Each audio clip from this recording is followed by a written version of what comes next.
says it's showtime and we should be live. So, hello everybody. This is it's Marcus House, isn't it? The real Marcus House. Yeah, well, we've literally just managed to get all my configuration all set up. So, hi everybody, awesome to see you. I should tweet some stuff out and make sure everybody knows that we're here. So, thanks for inviting me on, Ellie. It's going to be fun. I haven't played Kerbal for so long. It's going to be almost embarrassing to show how much of a noob I've become over this. Over the last it's best part of 2 years really since I've really played it. Played it hard. So yeah, it's going to be interesting.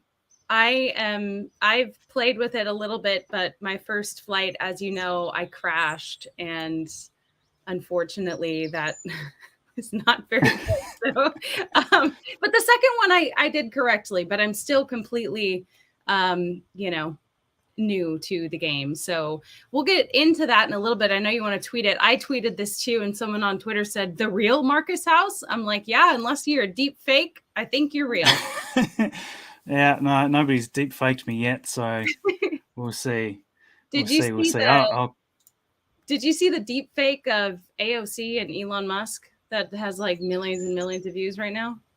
I think it was just like a mix of a couple of interviews that they'd both done, and they just mixed them together. It's so good though. It was just hilarious. Well, and there's my point is like you could just be a deep fake, but I don't think you are. Some people have said they're like, you should interview Marcus. I'm like, I have before, but it's been over a year since that. So it has been a while, and if I think back, you've probably doubled in size since then. So in terms of subscriber growth, so maybe more. I don't know. You'd have a better idea than I would. Yeah, but which is pretty cool. As you know, as a content creator, you have periods of growth, and then you plateau, some stagnation, then up again. Yeah. Hopefully not down. Yeah. Well, that's the thing. Last year was just so crazy with these prototype starships launching and landing. So that was kind of the core of the growth. And then this whole year's really, it's still been a really interesting year. Don't get me wrong. But it's certainly slowed in the activity in those real huge events of these huge behemoth vehicles launching and attempting to land and things. So I think people, like anything, the big events are what draw people. Artemis one has been really good actually the last few weeks. It has had a lot of enthusiasm from people. Regardless of the price of this rocket and all these sorts of things, it's really quite interesting, I think, to watch the audience reaction. Some of these shots are things that we haven't seen for 50 years, and some of the clarity of some of these Orion things that are being shot over to us just a little bit sporadically. I kind of thought we'd get more stuff a little bit quicker, but it's been a little bit more sporadic than I thought, but still extremely entertaining, and that's what we're all here for, isn't it? Yeah. While we're chatting, I'm just going to do a quick YouTube post and you're good. Link. Although you look frozen on my end, so if people can let me know if it's frozen. I mean, I hear your voice fine, but you're just kind of still frozen. That's weird. Like you guys. Maybe I should stop the camera and start the camera again. Nope. I'm just frozen. What the heck? Let us know, everyone, because maybe it's just on my end, but it's okay. We can hear your voice, and that's really good. It looks frozen for me too, so I'll reboot a camera here in a second or something. I can do that because you can continue streaming and I can still hear everything. So people say you're frozen. It's all a bit of fun. Well, your audio sounds great. And at least it froze on like a frame that wasn't the worst frame ever. Like I haven't got my mouth half open, tongue hanging out, anything stupid. So it's not the worst frame to be frozen on. I know. Oh, someone says Marcus needs to let it go. They're referencing Disney's Frozen. Speaking of Frozen, man, I'm back in Oregon now, and it is cold and rainy. I was just in Florida for 10 days. So it's like, oh, all right. No more fun in the sun. How's the weather over there in Tasmania? It's quite nice now. We're just heading into summer this coming week. So yeah, it's finally warming up for us. It's been pretty miserable sort of year weather-wise. Just lots of rain. We've had so much rain, much more than usual. So yeah, other than that, it's been great. Well, Jessica says, I wake up every Saturday morning to Marcus. Thank you for all that you do. And that's not the first person Oh, I've heard thank that you. said that about you. So Thank you. Yeah, no, we sort of definitely try to make it a extremely strict publish time and routine so that people really get used to that time. Yeah, I think people appreciate that. now remind me, when was the last time that you were in the United States? Oh gosh, like 15 years ago. Oh, wow. A Where were you? long time ago.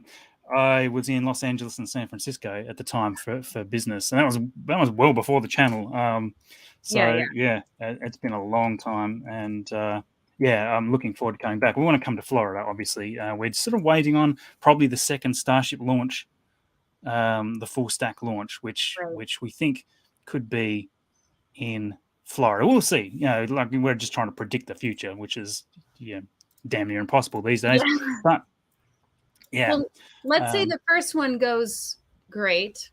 Would you come to Texas if it's in Texas for the second one? oh yeah, quite possibly. It just depends where they're going to be, doing that. And yeah, it's going to be cool. So we've got some Kerbal action that we're going to try to teach you today. Is that true? Is that This the is plan? true. Is there any way to try and redo your camera? I'm going. I've Oh, tried okay. stopping the camera, Oh and no. I've tried starting the camera, and for some reason, see the camera is actually working quite fine, but for some reason, what I might do is reconnect and see Yeah, if you that might want to do fixes it. that. Okay. So I'll be right back. All right. Oh, Stick please with come me. back. Don't leave me alone. Oh no, I'm alone. All right. Well, hopefully we can get his camera working. We are going to have us kind of like in the side of the overall view because I want you guys to see the game. And I've never live streamed a game. I barely know how to play this game. So hopefully it's not a complete, you know what show. But all right, he's back. Okay. Oh, he's moving. You're Oh my moving. gosh. Yay. Okay, It's good. really weird. Really Okay, weird. I don't know. Like all my camera was moving the whole time, so I don't know. right. Yeah. So Good. I've tweeted the links out so people are aware. I've done a quick post on the YouTube channel. Not that anybody Right. really reads the posts, so we'll see who shows up. Good. Good. Um, yeah. All right. Yeah. Well, let's show them what we're going to be working with. So we are going to Yeah. I'm going to hide this comment here. Okay, so this is what it's going to look like, and I'm going to try to navigate clicking on the buttons and stuff while we get going. But we're going to play in. You said it's called sandbox mode. Yeah. Exactly. So the good thing about sandbox mode is we can just play with all the parts, and you don't need to unlock stuff, and we don't need to try to do all these missions just to get the parts we need to do something interesting. So and I always think the for me, Kerbal became amazing when I was first able to go and fly to the moon or to Minmus or one of these other little planets and things, and that's when it really became addictive for me. And sometimes the process of going through the career mode and unlocking the parts that you need just to do that it's a little bit long-winded, to be honest. So I think just going sandbox is a nice thing initially. So yeah, sandbox is great, and if you go straight into the vehicle assembly building, what we'll end up with is hopefully all of the parts there listed, ready to go. Well, and remind us, like, first of all, why you started playing, and then why you started making YouTube videos about it. Well, my channel was a complete accident. I didn't even mean to start a channel. And we might have talked about this the first time we had a chat, actually. And that was because, excuse me, let's have a quick drink.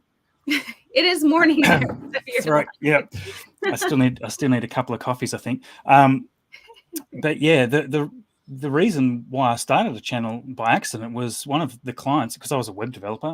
One of the clients that we were working on wanted to put something on YouTube, and I had no idea how to do it. So I'm like, I'll just record this bit of me playing this game that I just happened to be playing at the time, Kerbal Space Program, and I'll upload a little bit and see if I can get it to appear and send a link to people and all, just super basic stuff, right? Because I had no idea. So I did that and sort of put it up there, and I didn't even really know what putting something public meant at the time. So I had it public so I could send the link out. I'm like, cool. And I got comments from it, from people saying, "Oh, this is really cool. You should make more of these." I'm like, what? I didn't even know this was like out there for people to publicly see. So I put a little bit more effort into the next one, made one, made another one, and all of a sudden I had, I don't know, 100 subscribers or something like that were wanting to watch me play this game. So I just kept on doing it for a couple of months, and it turned into this thing that was quite extraordinary. Just all these, and it was just a complete hobby at that point.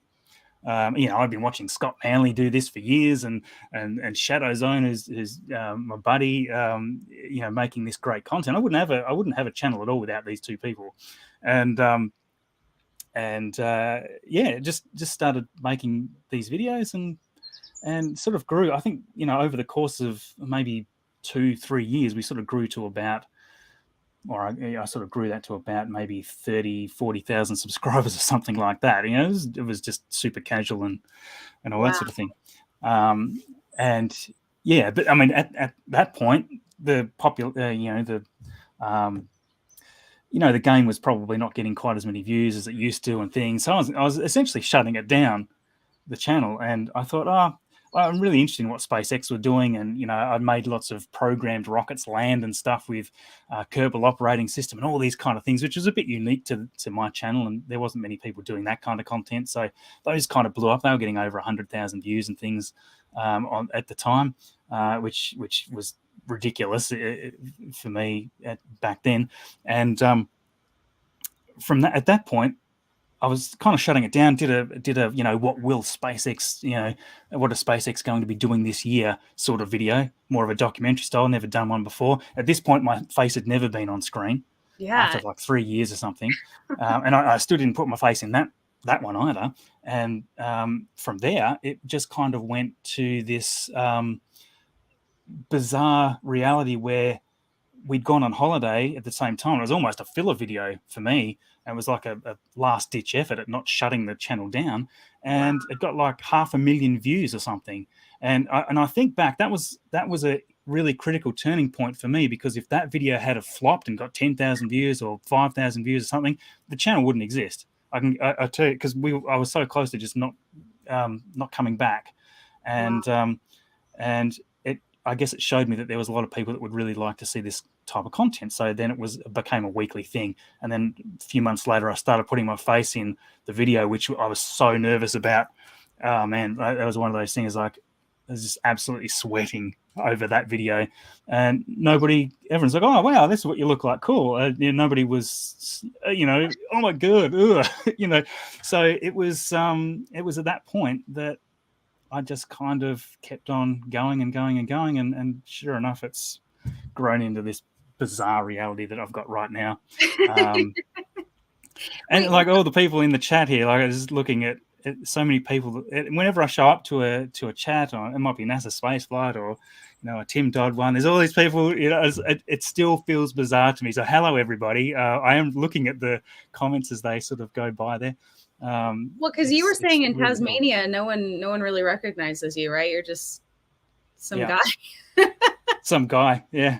No, it's very rare for me to meet up with one of the fans of the channel. And actually, it happened just yesterday. I was chatting to a guy that had sort of flown down from. He was on a holiday in Australia and flown down to Tasmania. It was great catching up with him and his wife. So it was, these are things that are a little bit bizarre to me. I don't really get to experience that much, being literally on the opposite side of the world from where the action is going.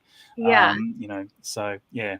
I still think that that's amazing that you basically make your full-time living like covering this tiny little, slice of Boca Chica that you never even been to. But you do such a great job, and that's the great thing. It's like so, I don't know, publicly accessible. We can see what's going on with all the drones and all the angles. So exactly, like, and I think a lot of people don't even realize that I'm not there.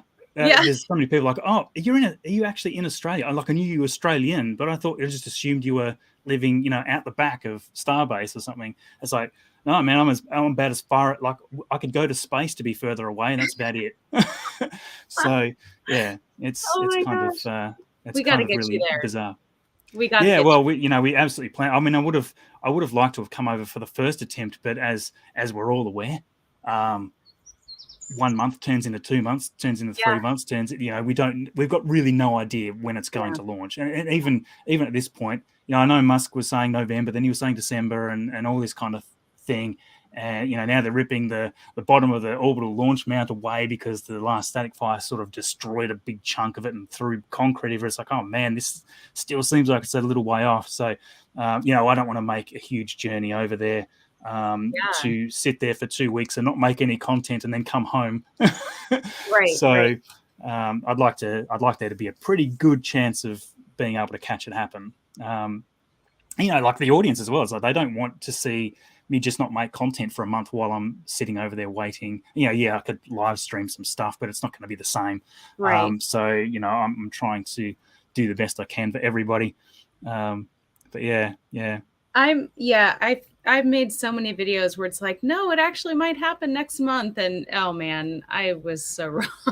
I kind of just stopped saying it about 6 months ago. It's like, oh look, this is when they want to launch, but apart from that, I can't tell you anymore because this is going back a year. It's like, it's going to launch next month. Oh, now we're just waiting on the FAA. Oh, now we're waiting on So it's complicated, and in the end, this is kind of pushing the limits of what is potentially plausible with a rocket. Like the forces coming out of something this big to lift that many tons, the forces coming out are and we even saw it with SLS. Like, they had that thing over-engineered to levels you wouldn't believe. Water deluge systems that were just incredibly monstrous, and this launch tower that's many billions of dollars to make, and they still did huge damage to it. It'll all be repairable and stuff. They did huge damage to it. Those SRBs are very, very powerful, and SLS is a pretty small fraction of the power of Starship's full stack. So, these forces and acoustics and vibration and temperatures are just astounding, and I'm not surprised that it's taking a long time. And I'm feeling a little bit naive going back a year because there's so much to get right and so many things that have to get right. So anyway, the last thing that we want is a RUD, Yeah, oh, that's right. Like something that energetic can set us back 6 months, 9 months, who knows? And so we want them to take the time, get it right, engineer it correctly, and it's a little haphazard the way SpaceX engineers stuff down there. It's very prototype-ish in its nature. So they're adding water suppression systems and all this sort of stuff as they kind of find that they need them. Which it's like, well, people might complain, oh, they should have realized this at the start. It's like, well, it's easy to say that, but they're trying to figure out how to do it with the least amount of parts possible. So it's like, well, we'll put one in if we need one. But we don't really know if we need one until we do this. Likewise with the pad, are they going to put in some sort of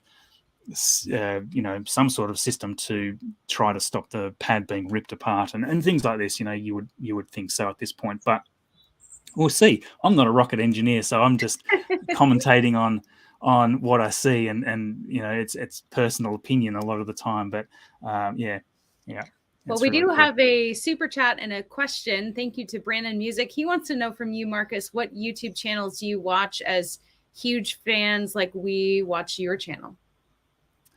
Yeah, well, I'd like to watch like anything from Scott Manley is just gold. It always has been. I love watching obviously the NASA spaceflight streams, the Lab Padre streams, all these ones that are focused around there. I love everything that Tim Dodd's doing. Obviously, some of the gear that he's put into, some of the colossal value he's put into the van to be able to capture some of these flights in this amazing way. Cosmic Perspective. Oh man, I could talk all day about channels. Cosmic Perspective, I think, is incredibly underrated. Incredibly underrated. I think they've got let me just quickly Google it, because last time I was looking at the subscriber base, I'm like, man, is that they should have 1 million subscribers, not 69,000 subscribers, so make sure you subscribe to Cosmic Perspective, because these guys just absolutely make content that is, it's beyond the realms of what you think is possible with a camera and a few, and a microphone setup. So, anyway, it's all very, very fun and awesome to watch. So I just love promoting it all. But back in the day, I used to love all the Kerbal stuff. You got Matt Lown doing Kerbal Space Program content. He's probably the #1 Kerbal Space Program YouTuber out there. Me and Matt and I and even Scott Manley did collaborations in the past and stuff with elaborate Kerbal Space Program missions and space station builds and stuff. It's all been very, very fun. It seems like a long time ago now, but if there's people that have been sort of subscribed to my channel right, from 5 years back, that's what you would largely, remember as where we sort of got the start. So it's just been such a blast, the whole thing. Well, let's show everyone some KSP. And so let me go back to this view here and I'll pull it up. So I have it up on my end. Yeah. Okay. So I guess I can click off of this, or should we read this? Is this important? Yeah, no, I wouldn't read anything. That's that. We're just instructions. Instructions. Yeah, they're for people that don't know what they're doing. I've read it a few times, but we can make sure to let everyone know. So this is our flight director, Gene Kerman. He's going to guide us through this. Is there volume on this? That they're going to... I don't think so. Say something? Okay. So... should be all fine. Okay, so right click. All right, cool. So this is like kind of the layout, but we want to spend our time in here, right? Yeah, the vehicle assembly building's the place to be. So I think the best goal today is to see if we can get you to the moon and to land, because that's really when things start to click. And we've got all the parts unlocked because it's sandbox. So yeah, so let's go in there. All right. And if anybody's got any questions, because the audience, especially anybody that's come from my Patreon or YouTube channel or whatever that used to watch me play Kerbal, if you've got any questions, because you're going to almost laugh at how much of a noob I am now, I think, because it's been so long. But yes, just pop any questions you've got, and I will try to get to them as we're sort of building things. But so, I mean, what I always suggest doing is starting off with something small, because if you start off with a big capsule, the biggest capsule, you've got to make everything so much bigger. So I like the little tiny capsule, the one that's the second down from the right there, to start off with. So I can click off this, right? Yeah. Okay, cool. So the second down on the right there is just a little grey capsule. That's kind of a nice little one to start with. So I'd plonk that one down. And what we're essentially trying to do is design the mission in reverse. So what we've got to think about is, okay, we need a vehicle that can get back from the moon. So we've got to make the moon lander first, and then we build the rocket out for everything that we need after that. So there's a few things that we need, and there's so many parts unlocked, so it can get a little bit daunting if you haven't gone through the career mode. But there's always a bunch of stuff that you need, and hopefully we get them all right, because otherwise we'll end up stranded or stuck or with no battery or something. But up the top, you'll see there's a search window, and sometimes I like to just go in there. So if you just type in battery, then it'll show you all the battery parts. So the third battery across there's the little tiny one, so you can pop that straight on top of your capsule. Yep. Okay. Yeah. Grab that. You just click, and then instead of drag, you just click, and then it picks it up. Yeah. And just pop it on top. You didn't quite grab it, so just when it goes red, click it, and then just move it up so that it snaps on top a little bit further up. I told you I was having issues with this. Yeah. Is it there? Yeah, it's sort of up there, transparent, just above. So the actual battery. So it's just kind of hanging there. Oh, there it is. Yeah. The reason I'm squinting is because I have it in like a very small window, and if I take it out of that, so just let it snap up on top. So you actually want it to be on top of the capsule. So it's not quite going there. Okay. Yeah, so just sort of move up, and you'll see it snap. Can you still? I'm putting it in full screen. Can you still see us? Yeah, I think so. I can't. But okay, where did it go? It's okay if it gets lost. I think it's just hanging underneath or something. But just pick up another one and pop it on instead. Okay. Yeah, that's there it. There we go. Okay, so, it was hard to do when it was like this. Sorry, guys. Yeah. All right. And so what should happen is if you pick up the capsule and move it up, everything should come with it. So your capsule is kind of like your anchor point for the entire vehicle. Okay, So so if you move that up like that, and then that's I it. can And you can delete. actually just click that, and I can't remember if you hit the delete key. Normally, I just click it and then drop it back in the panel on the left, and click again, and that should get rid of it. Okay, That's it. we're learning, So guys. we're learning. So the next thing I usually want is is reaction control. So you can just type in up the top reaction or reaction. So there'll be a little reaction wheel. Is it the first one there? I think it might be the first one. Oh, actually, that might be the bigger one. Incline stabilizer. Advanced reaction wheel module, large. No, you don't need a large one. You actually want the really small one. I'm just trying to see where it's gone. If you go on it's that one. It's the bottom, second from the bottom. That's it. Small reaction wheel, and pop that on top of your battery like that. And that should be about. Oh, we need a parachute. I always forget a parachute. If you don't have a parachute, you die. So, so the very the white parachute there, that one that you had hovered over the. No, the next one over. Yeah. Oh, that's one. the little one. No, the grey one. Oh.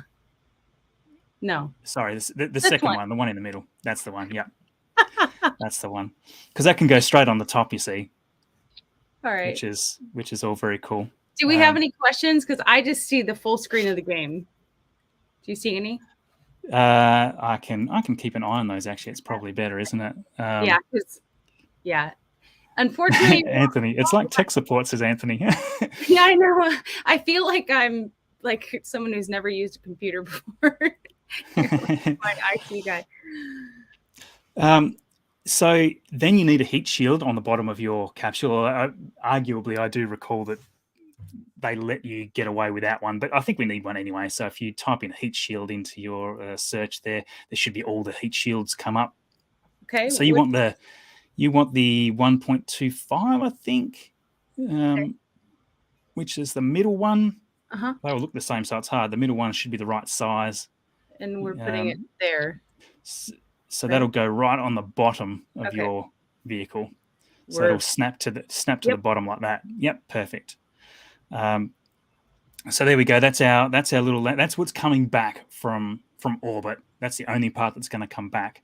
Oh wow. So what we need is a separator. So we're going to make next our moon lander and vehicle that's going to take off from the moon, and that's all got to come in underneath. So we just need enough to probably land on the moon and take off from the moon and get back, basically. So that's the next vehicle to build. And you sort of think all these are almost separate vehicles. So what you need is a separator. I think that's what they call them. I should actually open up Kerbal in the background to make sure I'm not telling you something stupid. Is it Sepratron? So the separators are the ones. It's probably second or third from the bottom in the middle. So it's those little rings. Okay. And you're looking for one of them that fits. I can't remember which one it is. So just try maybe the second one in. This one? Wait, no, this one. Yeah. There'll be one that's like, you'll be able to tell straight away if it's too big. So just try each one. This looks kind of big, yeah? Yeah. Right? Too big. Well, that's a little bit big. There must be one just a bit smaller than that. Oh, that's too small. There we go. It's like Goldilocks. Yeah.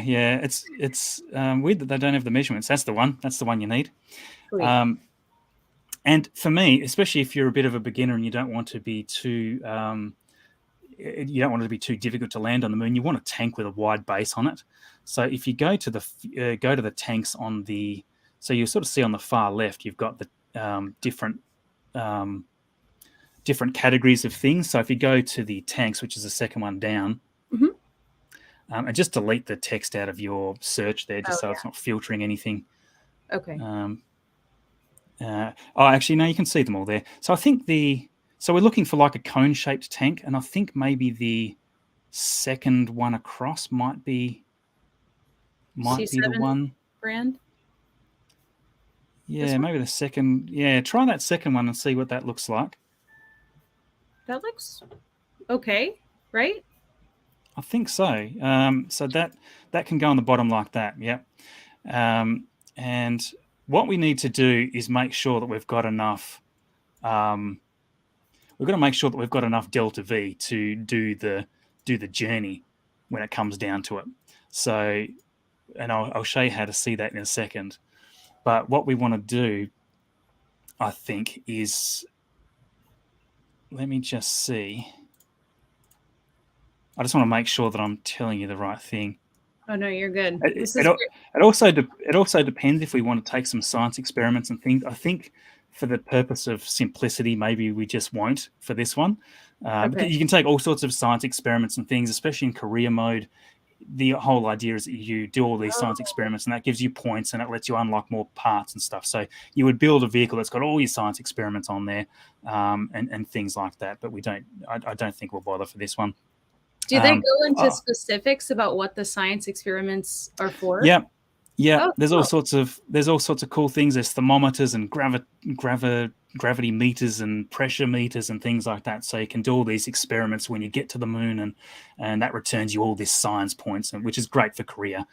So you pop all those on your vehicle somewhere so that you can do the readings and that sort of thing. But for simplicity, I think it's probably best to just move on. The only other thing, and I always forget it, is a solar panel. So if you type in solar up in the search there, I would probably just grab the 1x6 solar panel, which is probably it's either the bottom one, it's one of the two bottom This ones. one, right? 1x6. Yeah. It's one of the not that Oh, one. It's this one of one. the deployable ones. Here Yeah, we go. Okay. no, down the bottom. So you've got the two down the bottom. That's the one there. Where do you Um, put and I would probably pop it just on the side of the capsule, just near the parachute. it? Okay. So Like here? yeah, probably just up a bit. You actually want it. Yeah, look, it can really go anywhere because by the time we come back, probably Okay, you want it up you above, don't right? you don't want to block the door on your capsule though, because Yeah. your door's on the side. So just pop it there. That'll be fine. You just need one just in case we run out of power or something. Here or here? I'd probably put it on the fuel tank. Okay. Yep, anywhere there's fine. Okay. And I don't know if I'm qualified to do this mission. I'm nervous. well, this is the really fun thing. So the next part, you probably need now a flat tank. So if you go back to the fuel tanks again, we want a fuel tank that's big enough to sit underneath, but is just a short one. So we're going to put landing legs and our thrusters on that.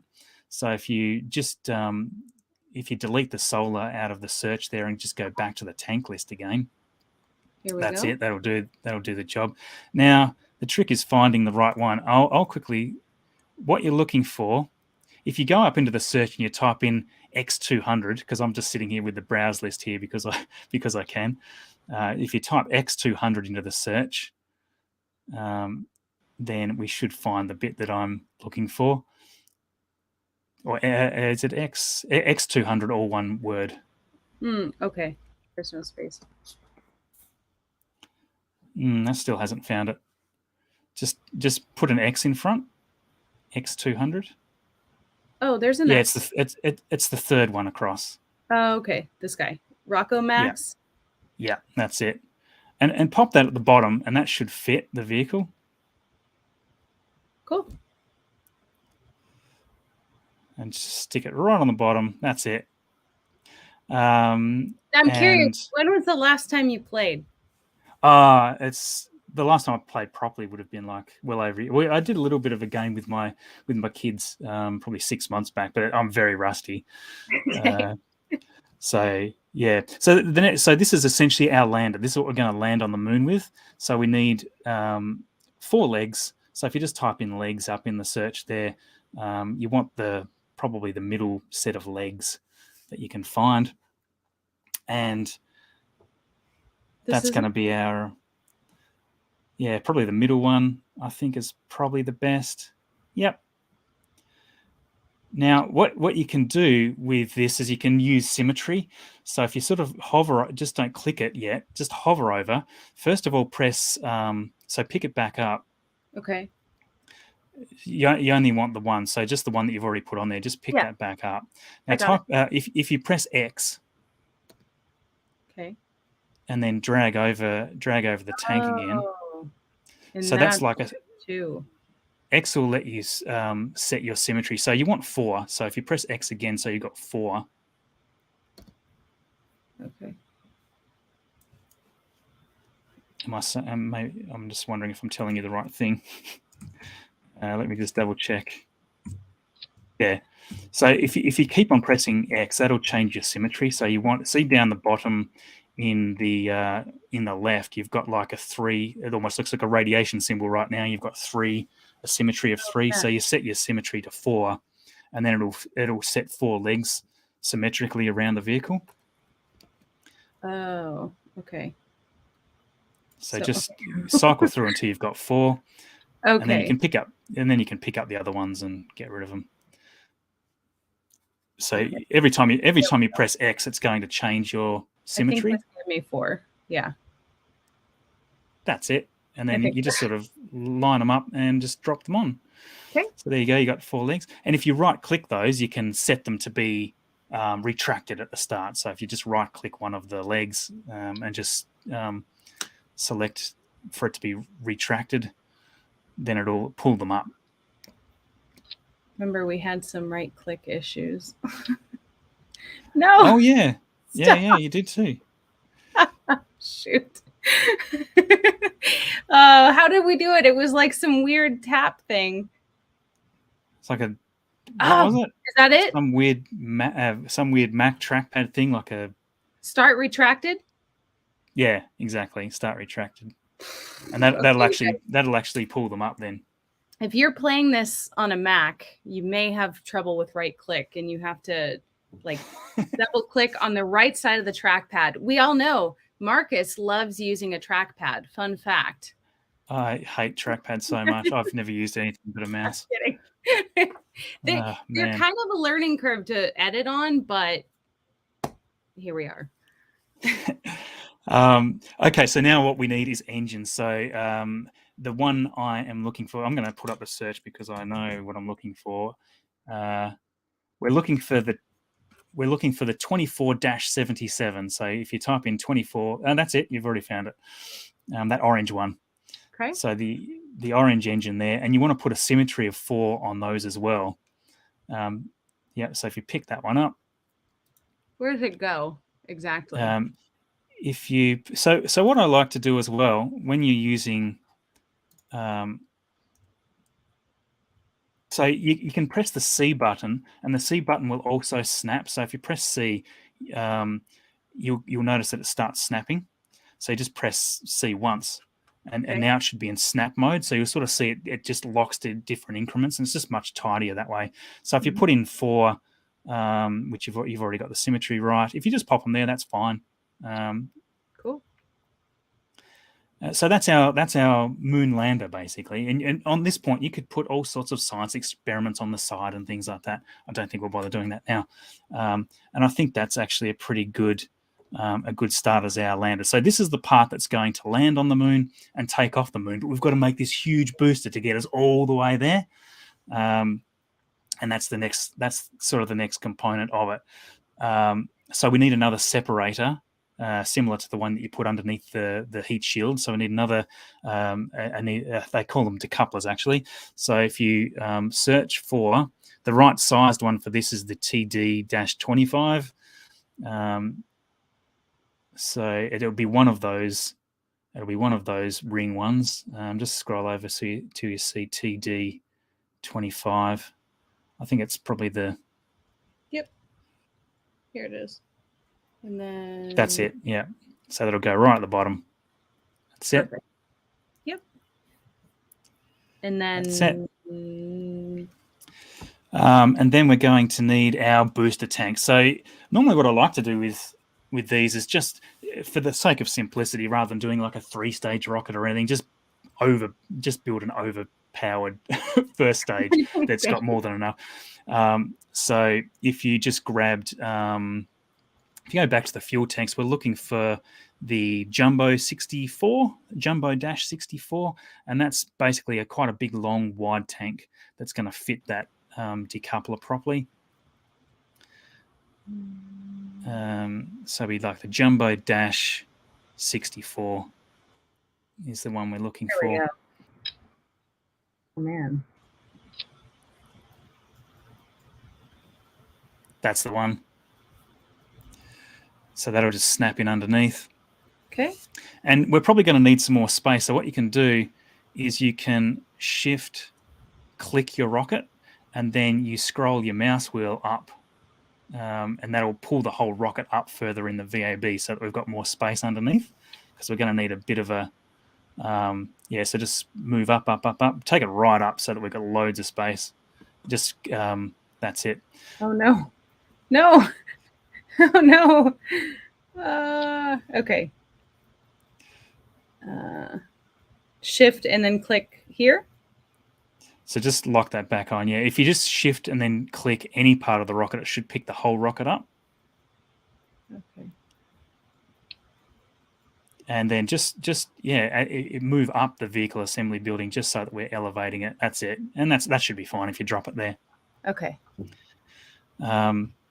Now, at this point, I would make the rocket come out wider. And I'm just quickly building it in the side because I want to on my side because I want to see what the delta V looks like on it. But I think we're doing the right thing.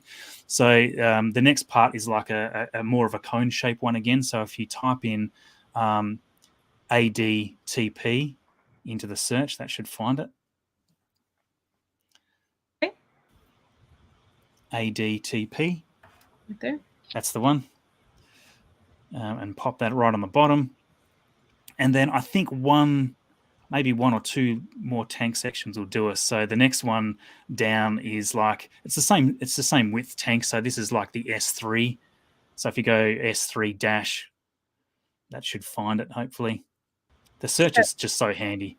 7200 or we are looking for the 14400, which is probably the first one.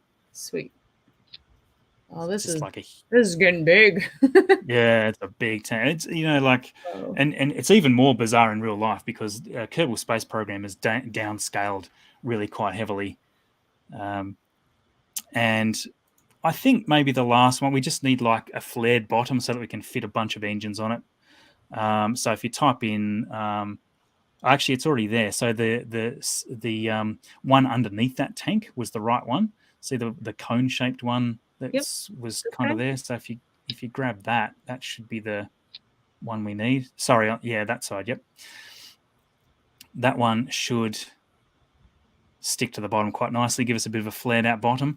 And just because I loved these engines so much, I always go the KS-25, and they had like this big vector range. It was basically like the RS-25s. So it's that black engine.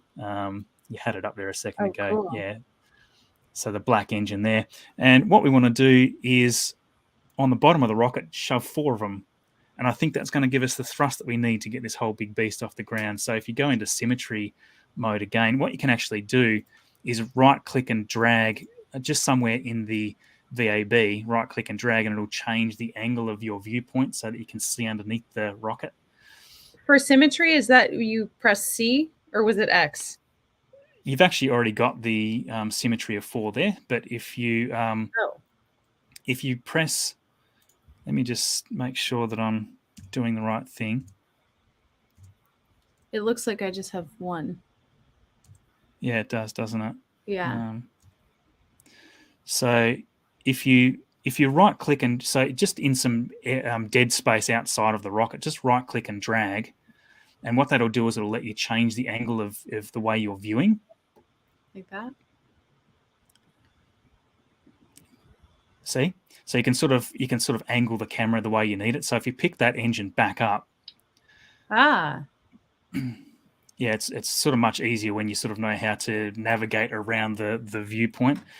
And you just want to basically have a symmetry of 4 engines. That'll do. That's beautiful. And and we should be almost ready, I think. And that's it. And it should be fun. The only thing is these engines have got like a stupid vectoring range, like they're hugely overpowered. So if you right click the engine, there'll be a what do you call it? There'll be a gimbal limit. So you want to set the gimbal limit on this engine way down. So if you just right click on one of those engines, it's not quite the. How do I redo? Is there a way to redo? Just click off that so that it disappears. Oh, now Oh, there we go. Okay. you've ended up with only one engine again. But if you right click that engine. Okay. It looks like I reset it. There must be a little lag. Oh, okay. Yeah, I'm probably seeing a. Oh, it would help if I'm not watching the wrong screen. I'm watching the I'm watching the one that's got like a 20-second delay. Oh. Yeah, so if you right click that, you've got a gimbal limit. I usually set the gimbal limit right down to like I don't know, like maybe 20-30%, something like that. Otherwise it sort of starts, moving wildly around. It's sort of weird. Okay, so like this. Yeah, that's perfect. And so that's basically our rocket. So that booster is going to get us all the way out of the atmosphere, hopefully, and it's going to get us almost to the moon. It should let us land. It should let us take out some of our velocity and almost land if we do everything correct. And that will actually make some save points as we go so that you can revert if you need to. But you'll sort of see on the far right side, this is our staging area. And you'll see there's a button on the staging area that says 7,717 meters / meters per second, basically. So that button there, if you click that, that actually gives you more detail on the different stages and what we've got. I might just, if you hit the reset button down the bottom, I just want to make sure the staging's set itself up properly. It should be right. And then just re-click that button again. That's it. So this is the important thing, right? You need to have enough thrust to get off the ground, because if you don't, it's just going to sit there on the pad. And you also don't want too much thrust, otherwise it's stupid. So you'll see in that fourth stage, and you almost consider those. So 0 is your top, then you've got a separator, then 2 is your little engines on the top of our lander, and then we've got a separator, and then our bottom 4 engines are the ones that are going to take us off the planet, right? So our thrust to weight ratio, the TWR, is 1.94, which is way more than enough than we need to take off. So, we could probably get away with 3 engines, in other words, but we won't, because why not? Why make it hard for ourselves? But basically, it's almost twice as powerful as the gravity that's going to be pulling us back. So if you had a thrust to weight ratio of 1, it would sit on the pad with barely enough force to move. And as soon as you had 1.1, you could take off slowly. 1.2, you can take off a bit quicker. Just out of interest's sake, the SLS had a thrust to weight ratio of about 1.5 something, 1.54 it might have been. So it took off really quickly. This is more powerful than that. But if you had an engine with less thrust, then you'd be simulating something similar to the speed that the SLS took off. And you might also be interested in the booster of Starship is going to also have a sort of kind of a comparable thrust to weight ratio. It's going to be about 1.4, I think, as we've tried to calculate it in the past without knowing all the numbers. So these are rockets that can take off very, very, really quite quickly. Whereas something like the Saturn V, from memory, only had a thrust to weight ratio of about 1.1, so it almost seemed to crawl off the pad really slowly. So your thrust to weight ratio is a really important stat that you need to know to get things done. You don't have to be so concerned about the thrust to weight of our lunar stage, which is our second one, because we're in a vacuum. The gravity on the moon is really low. So although it's got a thrust to weight on Earth of 0.56, on the moon it's going to be way more than enough. And the way you can tell that, you'll sort of see there's a delta V button. It's like the second last button from the right panel. So that one there. So if you click that, you can see that we're we've got it set to Kerbal, which is the planet we're taking off from. It's Kerbal rather than Earth. But you can set the body to be the Mun, which is the moon. That's where we're going to go. And that will then tell you, that'll tell you the thrust to weight ratio that it's going to have on the moon. So it's got 3.8, way more than enough than we need, right? And yeah, wow. Okay. Yeah. So you set it to, most of the time you set it to Kerbal because that's the one that you kind of care at most about. So up where it says Untitled Spacecraft in the top center of the screen, just give it a name. This is our moon rocket, or whatever you want to call it. And then the grey button is the save one on the right-hand side of the top right. So just save it so we don't lose it. And I'm just waiting for the audience to say, oh, duh, Marcus, you've forgotten the... Yeah, if people commenting, this is weird. I haven't looked because I've been... Okay, here, we have some people. Yeah, yeah. And you know, there's some... So we've got an account called Saturn 5 saying that they're Saturn 5. Very cool. Mika, yeah, like, I've seen you play this for years. I know, and like I'm a little rusty. It's like, oh wow, the super chat's there. That's awesome of you guys. I love that you're always learning. You inspire me. Thanks, Bimmer Geezer. That's awesome of you, Bimmer Geezer. Thanks for supporting Ellie's channel. It's very cool. And we had Erin 9. Yeah. And yes, thank you as well. Someone says I look confused. Sorry, I can't see myself when I'm working the or have the full screen, so I might look a little confused. Just wait till we start flying. Yeah, well, I mean, flying's a trick, and so if you go launch, so I think we're ready to launch, and if we're not, then it's my own stupid fault for not remembering something. But we've got a parachute, we've got a battery, we've got a solar panel. They're the ones that trip you up the most. I'm pretty sure that's all we need.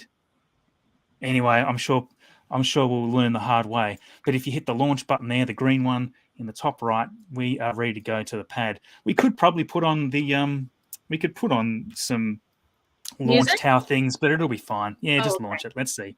If it all explodes, I know why. Okay. I can't remember if these engines will let you just sit on the pad, but if they do, great. If they don't. How much do I have to like steer or be active in this part? Most of it. You'll be fine. You'll be fine. It's fine. Well, I crashed the first one, so I need help. The first thing that we need to do is press the T key, because the T is stability assist. If you don't have stability assist, it's extremely hard to control the rocket. So you press T, and T will turn on the SAS. Yes, I just saw that light up. They didn't tell me that in the tutorial, so well, there you go. Write it down, everyone. We've learned something. Now, the key to getting to the moon, it's actually very simple once you know how to do it. You're flying 90 degrees. So 90 degrees, we're going to be pitching over to the right. So as soon as we take off, we're going to go straight up out of the atmosphere. And we'll probably do it really inefficiently because, hey, we can. This is overpowered enough, I think. So we throttle up. So you can actually throttle using shift or control to do it slowly. So you can just slowly throttle up and down with shift and control, which you'll need for landing on the moon. But you can just press Z. Z will actually set it to full throttle immediately, and X will cut the throttle immediately as well. So if you just press Z, that'll set it to 100% throttle. Right now? It's just just press Z. Oh, okay. I thought it was going to start going. Yeah, no, it's just setting the throttle, and then we have to actually ignite our boosters. So, right, and before we do this, I think what we probably should do. Let me just make sure I remember the keys shortcut. Yeah, because I remember in the tutorial there are certain keys that help you.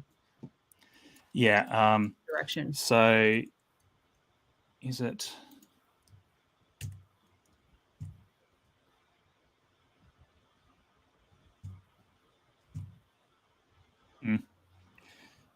Yeah, it's F5. So if you press F5, that'll do a quick save. Oh. We're going to do a quick save for each part of the journey. Otherwise, it's going to be...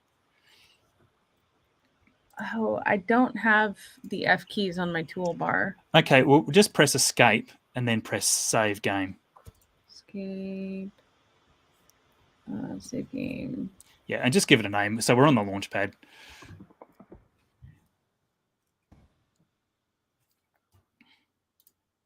Okay. That's it. All right. So, and why do we want to save as we go? For that? Well, because we can load each part. So if we blow up, we can just load back from here. Oh, so okay, good.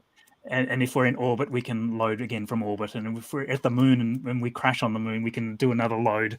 Oh my gosh! From there. So we don't have to do this whole thing again. We should ask people: do you think we're going to blow up, or do you think we won't, but we won't make it to the moon, or do you think it'll be a success? Let us know. Well, that's going to be the question, because I'm kind of winging it here for a while. Well, I'm the one with the controls, so this is like horrible. So I like Aaron's positivity here. When we crash, you mean? Yeah. Yeah, and that's the great thing about Kerbal. Like it's made to have fun and crash and have accidents and have to reload. That's the F5 F9 thing, which is quick save, quick load, is essentially like a meme of Kerbal Space Program. You use these keys all the time. So what we're going to do is we're going to launch straight up, and then we're going to get you to slowly sort of curve over to the 90-degree mark on the nav ball, which is in this case on the right hand side of the nav ball. You sort of see it's got numbers around the center ring on the nav ball, the blue ball. So we're looking for the 90 degrees there. So if you press space, we should be off, and it'll rise reasonably quickly because we've got a good thrust to weight ratio. After I press space, how do I get it to yaw or whatever to the right? So it'll naturally try to keep the direction that you're pointing, because we've got stability assist on. And what you're going to want to do is just tap the D key, which is going to be letting you move over to the right. So it's WASD is the keys for directional movement, but we're just going to slowly tap the D key, but we don't need to do that until we're probably 5,000 meters up. So, okay, so go. Yep, let's do it. Let's do it. What's the worst that can happen? The worst that can happen is that we die. I embarrassed myself in front of everyone. All right, we're going. All right. So you sort of see it'll rise pretty quickly, and we'll just get up a little way, and you could probably just start tapping the D key just slowly to make it curve over. You don't want to go too fast, just gradual movements. A little bit more. That's it. Probably keep tapping it about that fast, and it should slowly kind of, or maybe not. Yeah, that's about right. So we're 10,000 meters up. You'll see at the top we've got our altitude. So we're 10,000 meters, 12,000 meters. So if you start leaning over a little more quickly, that's it. As we get out of the atmosphere, it has less effect. So if you go right, you probably nearly point almost towards the. That's it, and then just come back a little. We don't want to go any further than that. With whoa, back.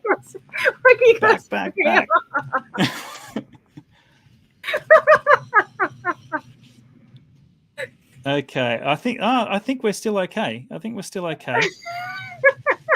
I would probably cut your engines at this point. Press X. Okay, now press the M key. So the M key will show us where we are in our trajectory. So if you scroll in to zoom in to the planet and see that AP, just right click and drag around.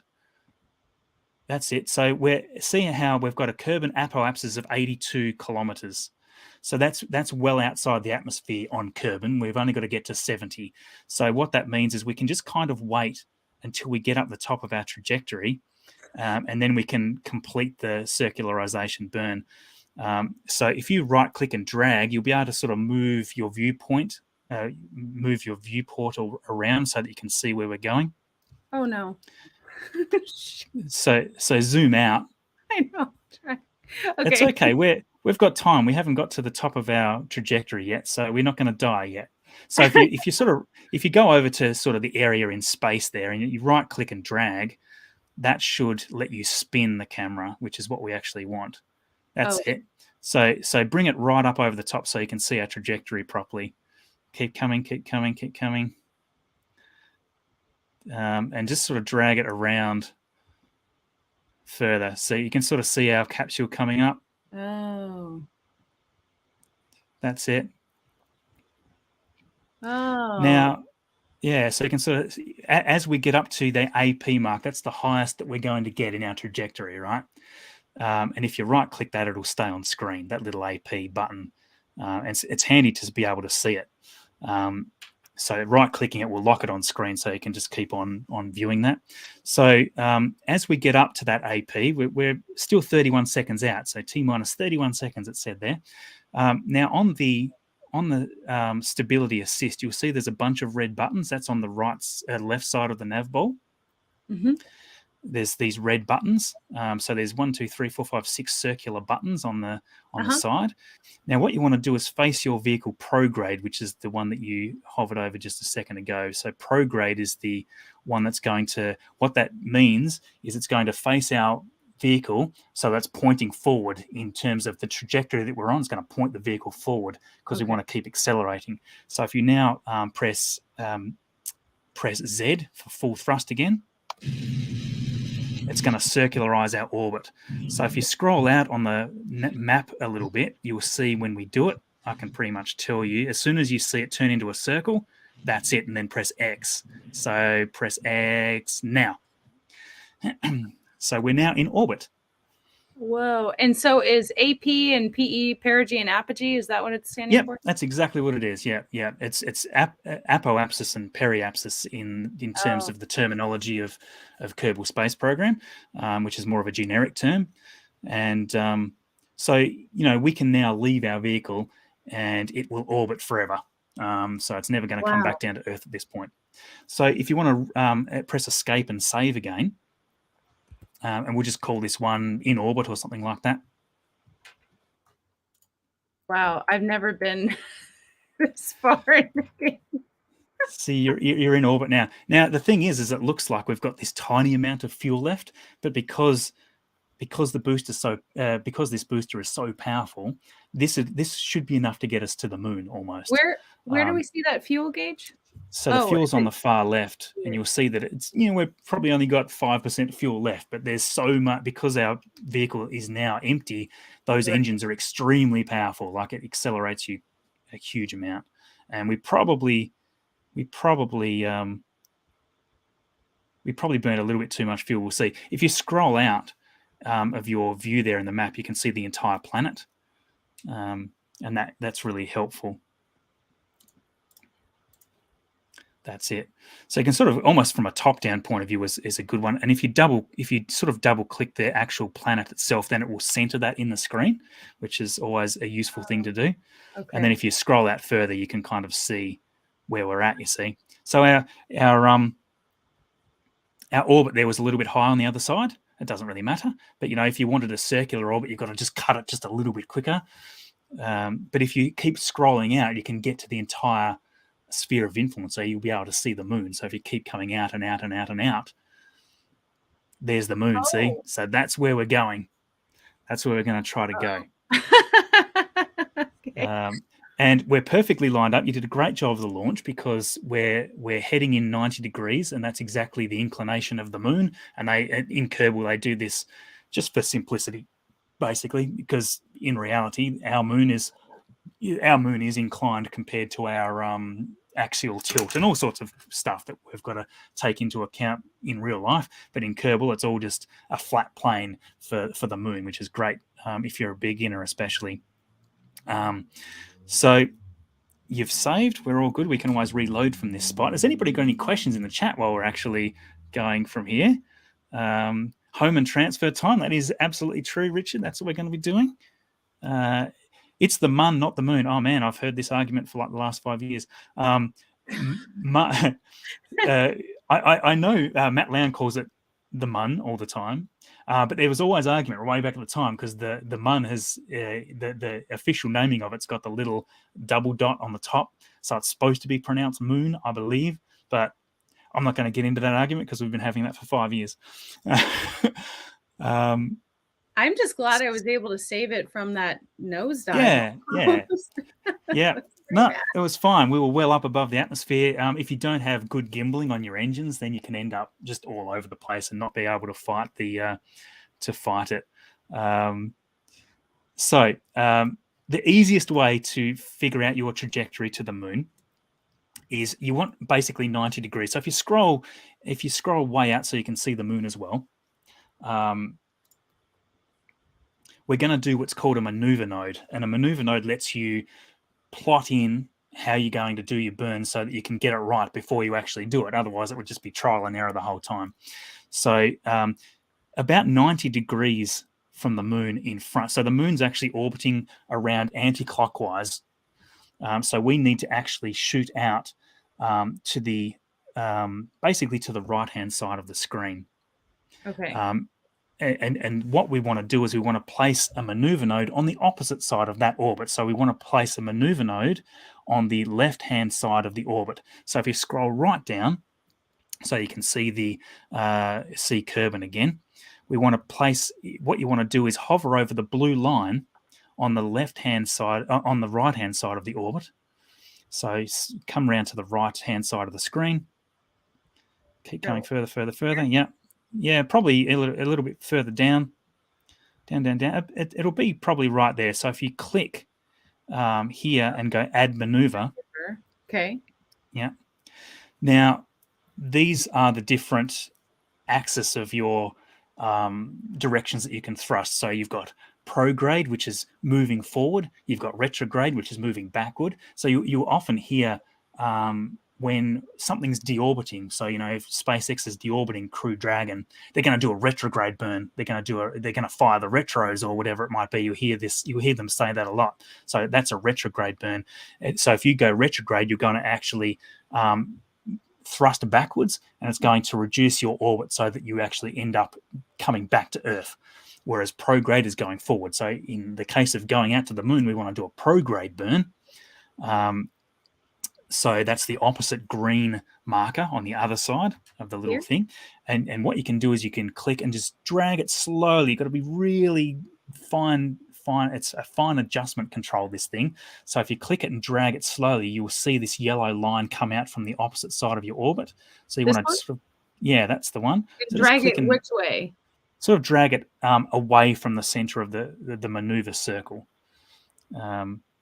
So just sort of drag it up in an upwards direction, basically, and you'll see that the yellow line that's showing us where we're going to go. So and then if you zoom out, so you can probably drop it there and zoom out so that you can see the moon.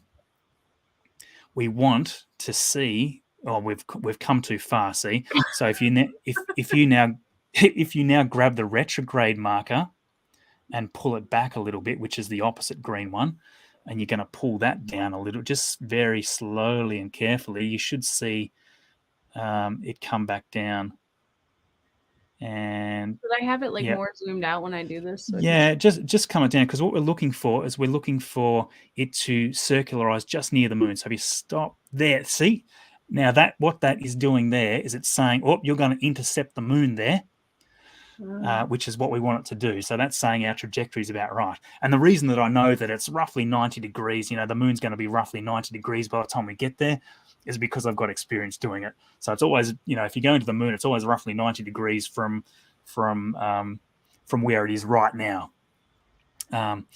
So now what you can do is, if you scroll back out again so that you can see the moon, and if you right click, I think you right click the moon and go focus view, and then scroll in. So now we've got the moon selected. We're going to scroll into the moon and see, we can kind of see how our trajectory is going to go. So that purple line is where our vehicle is going to pass by. Okay. Which is pretty good at a rough maneuver node planning stage. That's pretty good, because we can fine tune this just with a tiny bit of extra thrust.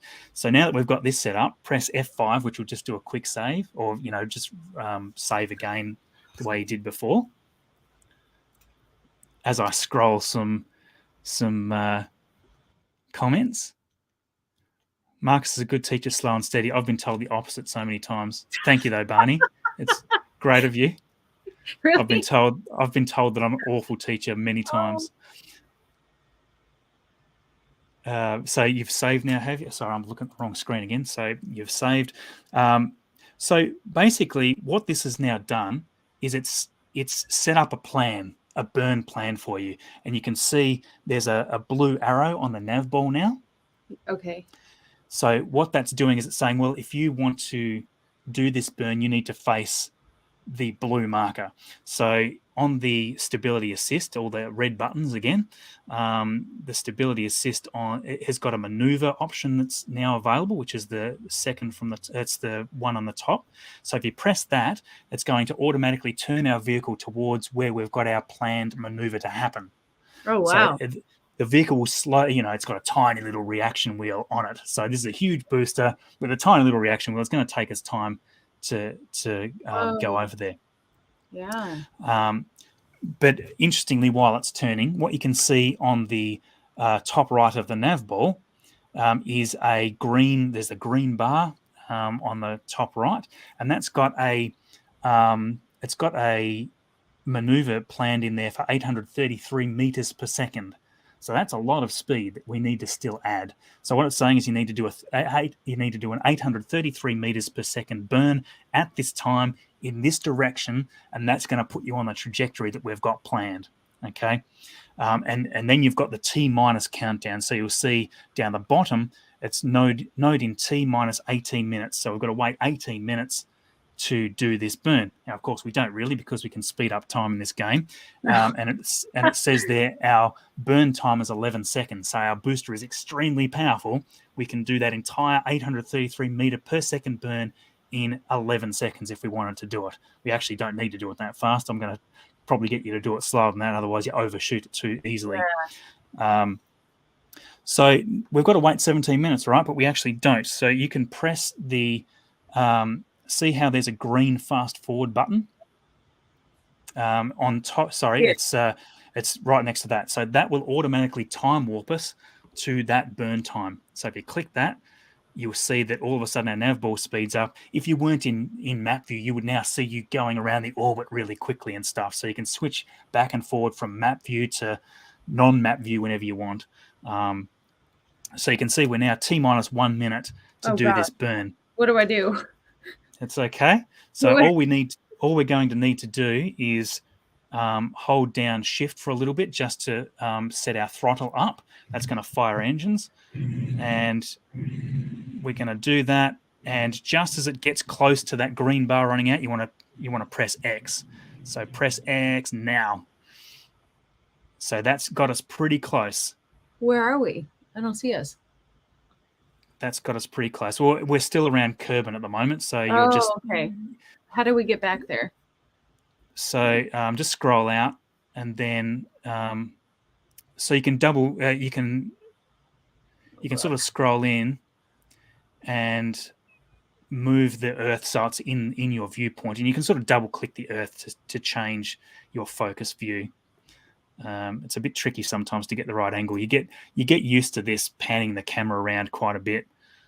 But just for the moment, press X on that maneuver node, which is a little the opposite side of where the fast forward button was. Press the X button instead. The little red X on the side of that maneuver planner. That's it. Yeah. So it just gets rid of all the maneuver node stuff. Now you'll see that we're still not close enough to the actual moon. So just scroll right into the moon. It's actually fine. So scroll right into the moon as you already were. Now, what I want you to do, this is tricky. Press just do a save real quick, because we can easily overshoot this, especially with the huge thrust to weight ratio that this rocket's got. You can overshoot this in like a fraction of a second. No. So you just want to tap. You basically want to just tap the throttle. So just shift, and then that will slowly burn. Just tap it. You just want a tiny bit of thrust at this point, and you'll see that. And now press X. Ooh. Whoop. So that's pretty good. We're right now going to impact the moon directly, and we don't quite want to do that. Is there time to change it? But that's fine. So we can always correct this on the way out. You see. Okay. So what you want to do probably is do a slight retrograde burn at this point. So the prograde burn was bringing us in. Oh, actually, no, don't worry about that. Instead, hit the prograde button, which is the one that you had clicked before. Yeah. What we'll do instead is we'll just go past it and we'll come back on the other side. So again, just what you're going to be looking for, because I'm going to have a lag, so I'm not going to be able to tell you when to stop. But when you press shift, the yellow line there is going to move, and it's going to move outside. As soon as you see it move outside, press X to stop the thrust, and that will have you on an orbit that's passing by the moon. Okay. So just a slight bit of thrust, just so you see, and stop. That's it. Perfect. So what that's going to mean is you're now going to be passing by the moon on that exact trajectory. Now, see, we've even still got a tiny bit of fuel. It's only a few seconds worth, but that's almost enough to circularize our orbit around the moon. So what we'll do is we'll do another maneuver. And if you actually, we don't even need to do that. You see how you've got the PE, that's your periapsis around the moon. Mm-hmm. If you just click a little bit before that, so a little bit in front of it, that's about right there. So if you just click there and just go warp here, that'll actually time warp our vehicle all the way up so that we're now coming into the moon. Hey, there we are. So what we now want to do is a retrograde burn, and we probably don't have enough fuel left in this booster to do it. But that's going to now, yep, that's the one. So again, we can wait for the nav ball to come around. And then what are we pressing? Shift? Yeah, once we're pointing in the right direction, we'll be just doing a burn there to reduce our orbit around the moon. So at the moment we're on this trajectory. We need to slow down, otherwise we're going to shoot off. And this is similar to what you saw with the Space Launch System. As Orion was coming in, it was going to do a flyby. So on its normal trajectory, it was going to fly straight past. So as it went in and it did the loss of signal, it sort of came back around to the opposite side where it regained signal again. And then it had to do a retrograde burn at that point to pull the orbit in so that it was going to end up in this distant retrograde orbit. And that's exactly what we're doing here now, pretty much, almost the same sort of idea. So you might want to just do a save again in case we manage to screw this up, which I've done plenty of times by facing the wrong direction. We're very low on fuel. We're very low on fuel at this stage, yeah. So we're facing retrograde now. I would just press shift up so that's maybe a quarter, because it's going to come down real fast. So I reckon we're going to we'll end up with no fuel left in this burn. So just press shift a little, and we'll let this burn out. And you'll see that blue line is now moving. It's going to slowly come down. You can probably use a tiny bit more thrust. I think we're going to run out of fuel anyway. And we actually want to bring the circle right down so it's very, very, very, very, very close to the moon's surface anyway. So we've got a little way to go. And bang, there, we're out of fuel now. So that was pretty good for our booster. We got all the way up to a lunar orbit. That, by the way, is we can't, with SLS, you can't get to a lunar orbit. I only just realized last week, you can't get to a low lunar orbit with the current Orion setup, which is interesting. That's why they've got to do this distant retrograde orbit, because they just don't have the amount of fuel they need to come right down into a low Are you lunar talking orbit. about with Artemis 2 in that plan? Artemis 2, I can't quite remember the full plan. 1 and 3 are quite similar, and then 2 is like way different. Yeah. I've got to almost re-look up the plan for Artemis 2 because it's so far away. But there's a few different things. See, the gateway, the lunar gateway, is actually not in a distant retrograde orbit. So the orbit that they're trialing now is one that lets them try out a few things, do lots of tests. They're on a big, long, wide orbit that's kind of a balance point between the Earth and the Moon's gravity, and they can do it for almost no fuel. and then they just dive. They just do a retrograde burn. They dive in past the moon, and that sends them back out to the Earth to re-enter. Right, so they don't have to use too much fuel at all to do all the stuff that they're doing. Unlike what we're doing here right now, which is using quite a lot of fuel to actually do a landing. So if you switch back off map mode, so if you press the M key again, we're going to be back in our normal. So here we are at the moon, and you could have switched back and forth from this view at any time.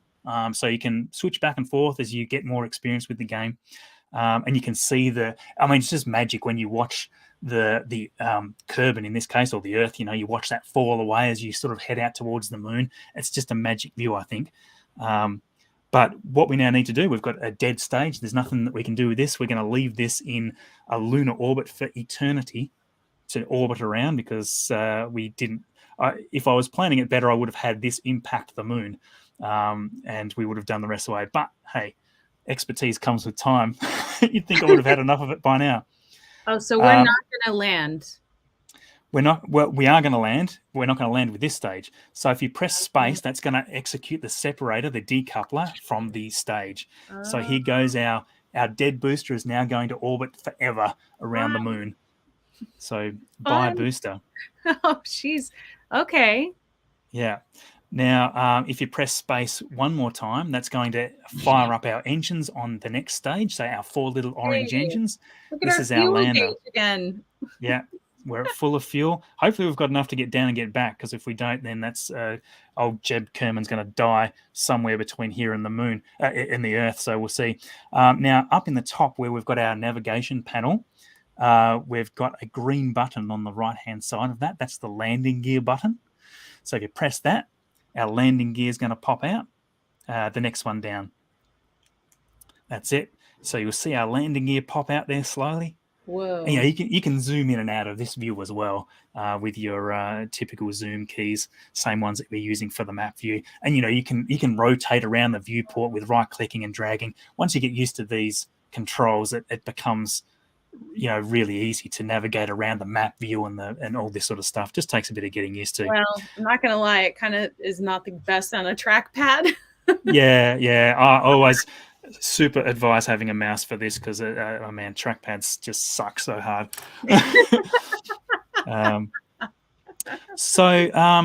If you go back to map view, we're probably a long way from our periapsis. Oh no, we're not too bad. Just press Z and let's start burning. So as soon as that AP gets, as soon as the periapsis, it'll switch around in a minute. As soon as the periapsis hits the surface of the moon, stop.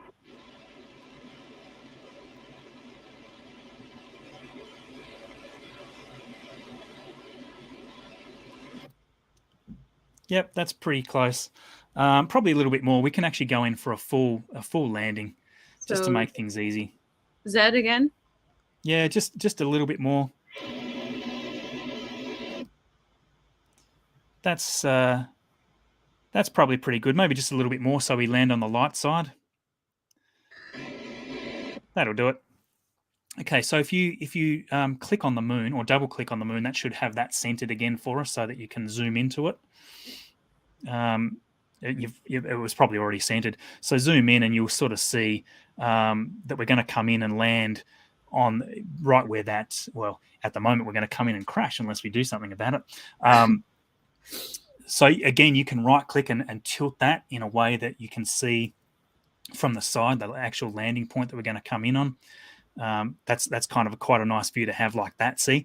And you can sort of say, okay, as we come around, we're going to, because what we're going to try to do is land somewhere in the big crater, see the big circular crater on the right-hand side of the blue line coming in, right? Right. So, okay. So we can save. Yeah, but as we come in, we're going to wipe off our horizontal velocity so that we're actually, you can probably do a little bit more burns just so that we can get that. Stop.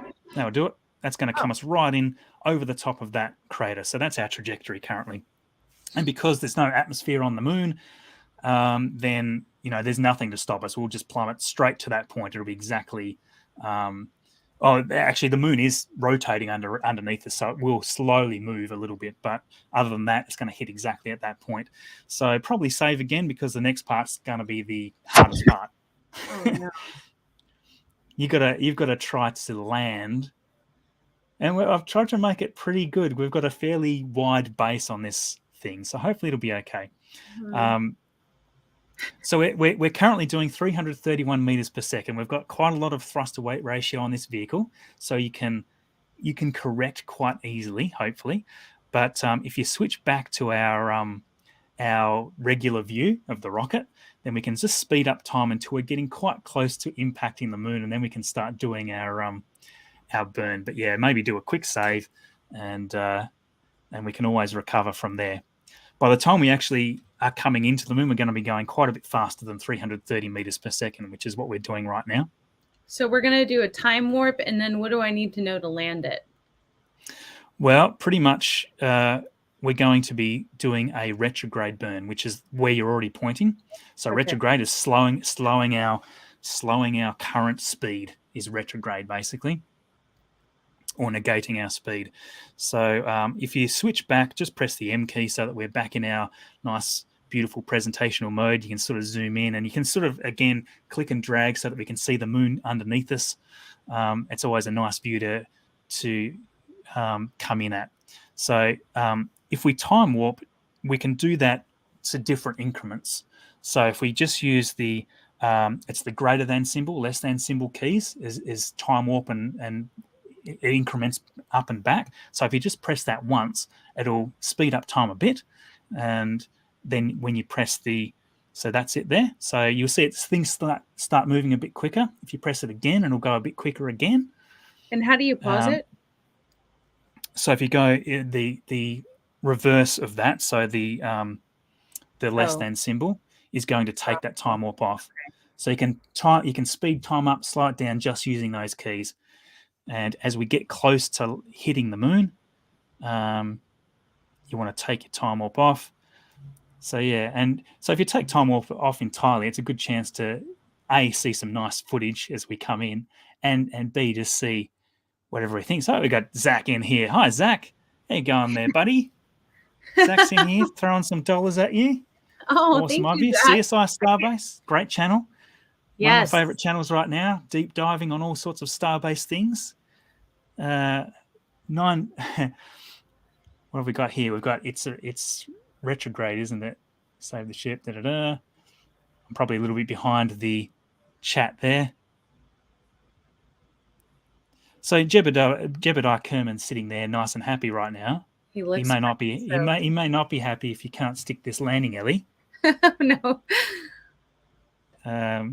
Please to not hitting the mun. Please to be not hitting mun. CSI killing the deep dives. That is absolutely true. Yeah, is absolutely killing those deep dives. It's great. I love it. I had the lucky opportunity to have a guest appearance. I was also lucky enough to not get kidnapped like Tim Dodd did in that episode. Oh, in the last one from CSI Starbase. It's a fun episode. Okay. So, Ellie, what about seeing... Okay, that one can go. I need to be like on... Oh, this is because I tweeted today a trip to downtown wouldn't be complete without seeing a bare butt, because because it's sad. There are a lot of homeless people, but I don't know how in this weather there's still, that visual for you. So yeah. I mean, things are tough at the moment. Like, inflation's huge. All countries are feeling it. We've got big inflation. We're putting up interest rates like crazy, trying to curb it. It's hard. Paul, has Jebediah freaked out yet? Not yet. He may do shortly.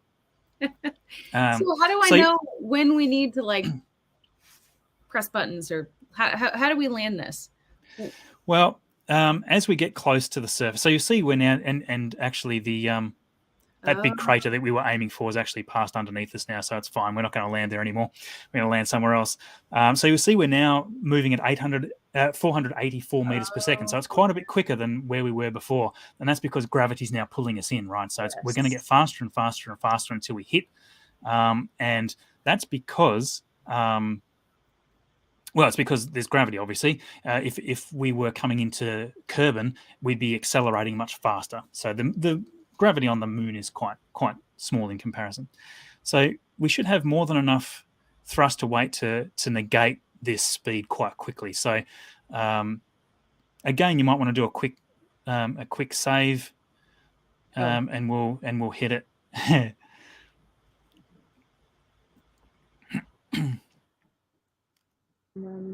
Oops. Landing. So this is the big test, Ellie. This No! is what we've got to do. This is the big test. This is the skills that you need to be a true pilot. All right. Okay, so this is what's going to happen. As we zero out our velocity, the retrograde marker is not going to be retrograde anymore. It's going to switch around real fast because all of a sudden you're going to start moving in the opposite direction. So we want to use the retrograde marker for most of our velocity, but in the last, say, 20 meters per second, we want to just switch to normal stability assist mode, and that's the top button. That's the top red button. Is just normal stability assist to say, well, we're just going to point the way we're pointing, basically.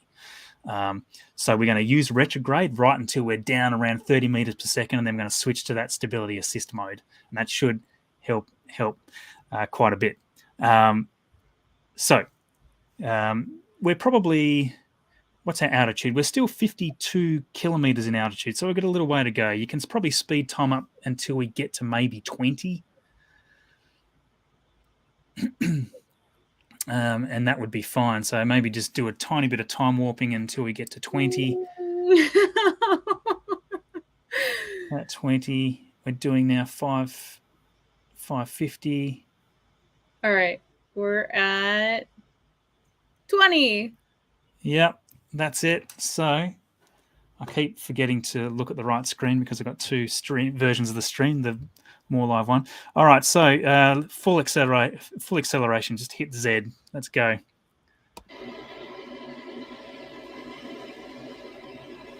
Now you'll see our speed there is dropping, and actually see how where it says orbit on the nav ball just above there. If you click that once, it's going to hit to surface mode. We actually want surface mode. That's it. Doesn't make much difference at this point, but it will when we're landing. So we're still 13 kilometers altitude. Down we come. Almost down to 400 meters per second. So as we reduce our velocity, we're going to start falling slower. So, it gets less urgent as we get closer to negating our surface speed there.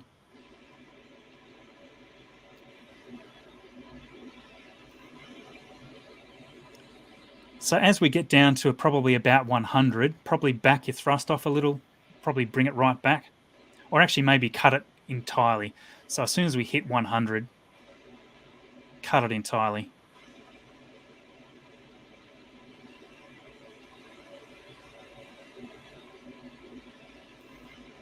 So you see we're moving now much slower, much slower, and everything's a little less urgent looking. We're not plummeting towards the ground anymore.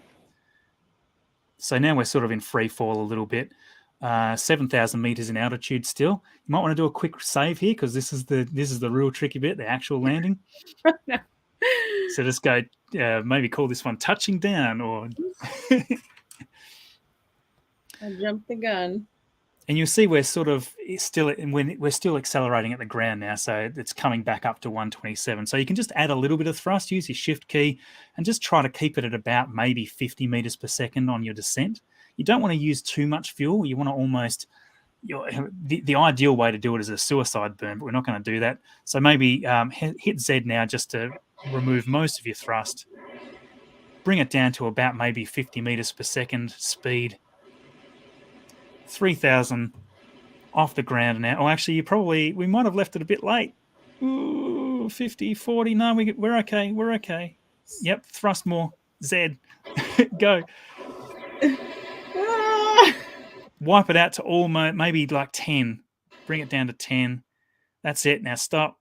Okay, now switch to stability assist mode. Yep. And then thrust again. You're trying to touch down at about 2 meters per second. So just keep on using Z and X. Oh, too much. Now we're going back up. That's tricky. That's tricky. Okay, it's going down. It's going down.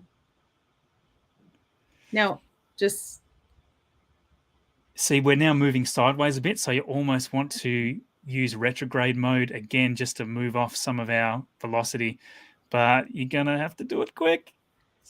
Z. Whoa. Well, we're back off. So this is the hardest part of the game. Doing landings is hard. So you're trying to use that retrograde marker to wipe off all of your horizontal velocity at the same time as you're reducing your speed to touch down at basically almost 1 meter per second. So again, you're going to hit pretty hard if you're not careful, and bang.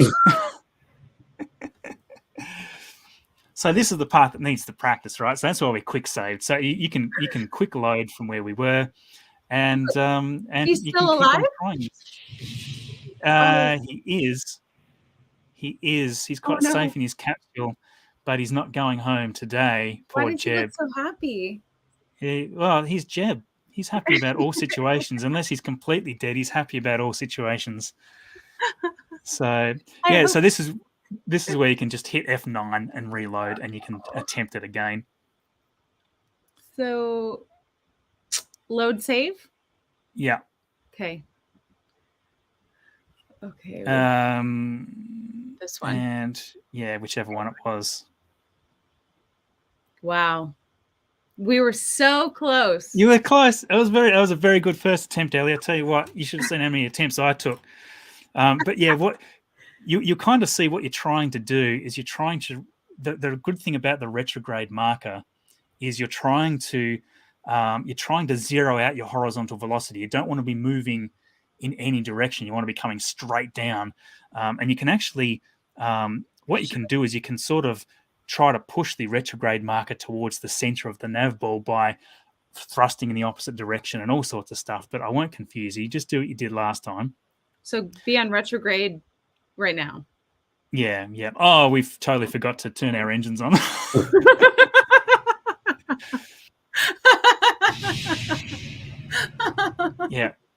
Yeah. Future lesson to be learned: turn on engines. What are people commenting? One small step for man. That was too good. hard. Someone says, "Okay, MZ, I think I landed with the third try."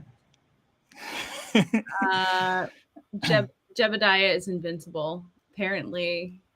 Okay, cool. We'll try it again. All right, that was bad. Yeah. He didn't survive that one. There was no surviving that one. No, that did wipe the smile off his face. That one. Outcome: catastrophic failure. Oh, most G-force endured 34.4. Jeez, that's not that bad. Come on. Yeah, so this is really quite an interesting window, this one, because if you're launching and something blew up and the whole rocket disintegrated and you don't know why, that flight report will tell you, this thing exploded, which then made that other thing explode. So very handy. So switch to retrograde, right? And then do the Z? Yeah, I would at this point I would just use shift and control to just gradually move your throttle up and down to just have finer control of your speed. So just press shift or hold shift down so that you're thrusting now. Hit that retrograde thing there, and that should have you working. So you want to be coming down at maybe 20 meters per second, and then right at the end you want to wipe it all off and just touch down. But so you can reduce your throttle right now, you see. And then you can just sort of hit shift just to sort of add a little bit, so that what you want to do is stop it from accelerating. So if you press shift until the surface speed is remaining fairly constant, then that helps. So you can just sort of control it really gradually with shift and control. And the point, you're trying to touch down basically so you're going a bit quick. Oh. So you're trying to touch down at almost 0 meters per second with the altitude. So you'll see the altitude coming down. It's like, okay, I need to slowly get this right. And you can Why just did it fine look tune it. so graceful and then it just went so fast? What happened? Well, you were just getting close to the ground. So because you were still descending at maybe 30 meters per second. So the closer you are to the ground, you want to reduce your speed to maybe 10 or 5 or whatever. But you actually want to impact and touch the ground at basically 0. So you want to just be touching it at like maybe 1 meter per second, maybe even less. It's hard to get that right. So again, just retrograde.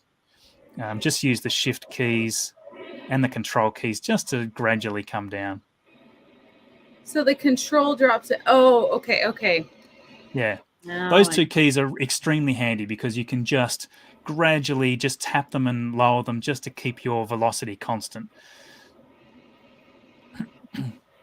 And see, the longer it takes you to actually fight gravity, the more fuel that you need to use. So the idea is to be able to do this as quickly as possible to save fuel.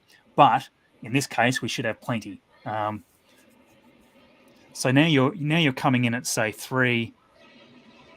Yeah, so now you're going back up again. So do I go to stability yet? You want to turn your throttle off now because you're going up.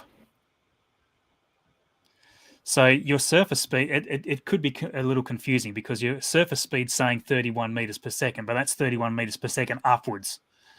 So you need to be waiting. You need to be going in a downwards direction, obviously. Do I need so to go just back wait. Just wait until this falls back to retrograde. You'll see the prograde marker moving off and the retrograde marker coming back in. Yeah. That means that we're now coming down. So we're still 5,000 meters in altitude in this case. Okay. Come on, we got to land this one. So what you want to try to do, I would just tap shift a little bit so that your surface speed stops increasing. So a little bit more.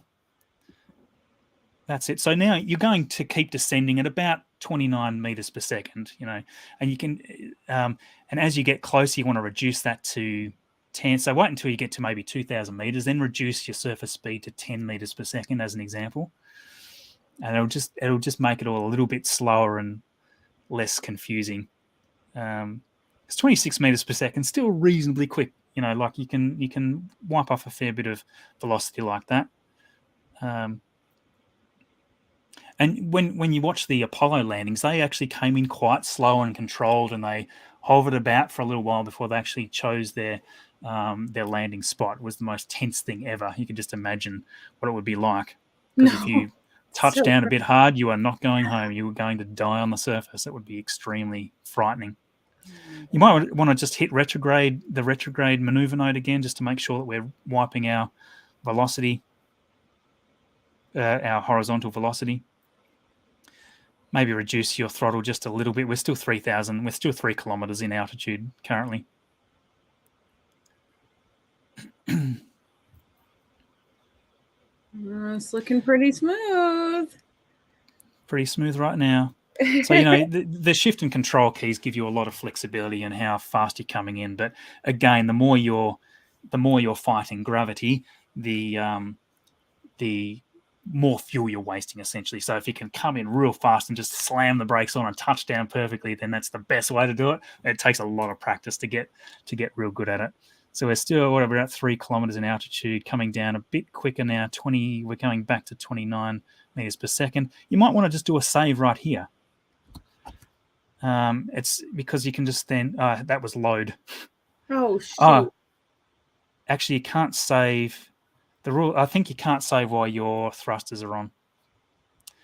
It's okay. Let's just try. Let's see. Resume? Yeah, we're getting a bit close now. So just resume. You want to reduce your surface speed right down. More. Too hard. Wait, you wanted me to press shift, right? Yeah. Jeez. Way to rub it in our face. Oh, you know what? Somebody has already said, I've just realized what I was doing wrong. Somebody's already said this. It's like, Oh, you should have the surface altitude, not the sea level altitude. So yeah. Anyway, let's try again. Back to your load. Terrain mode for altimeter. Yes, thank you. I don't know why I didn't Here? realize. No. So up the top, you've got your altimeter. So you'll see there's a little water level. We want to switch that to the terrain level because it was showing a sea level, which is excluding mountains and things. I forgot to switch it on. Was that Good really point. messing us up? Or thank you, Yeah, Manic. it'll give you a better idea of your actual altitude. So yeah, just reload back and we'll try again. We're going to get it. We're going to do it. Manic D says you can't save when you're about to crash. So stop blowing up. Why does it keep doing this to me? It's just like literally blowing up in my face. All right. Is it? I think it was this That's one. the one. Yeah. So as soon as we come in, switch to that terrain mode, which I just stupidly forgot to do. It's all right. Woo! There we go. Okay. All right, so retrograde marker. So this will tell you the actual altitude. So we're actually a lot closer to the ground than we thought we were. Yeah, wipe off, probably wipe off all but 20 meters per second of your surface velocity at this point.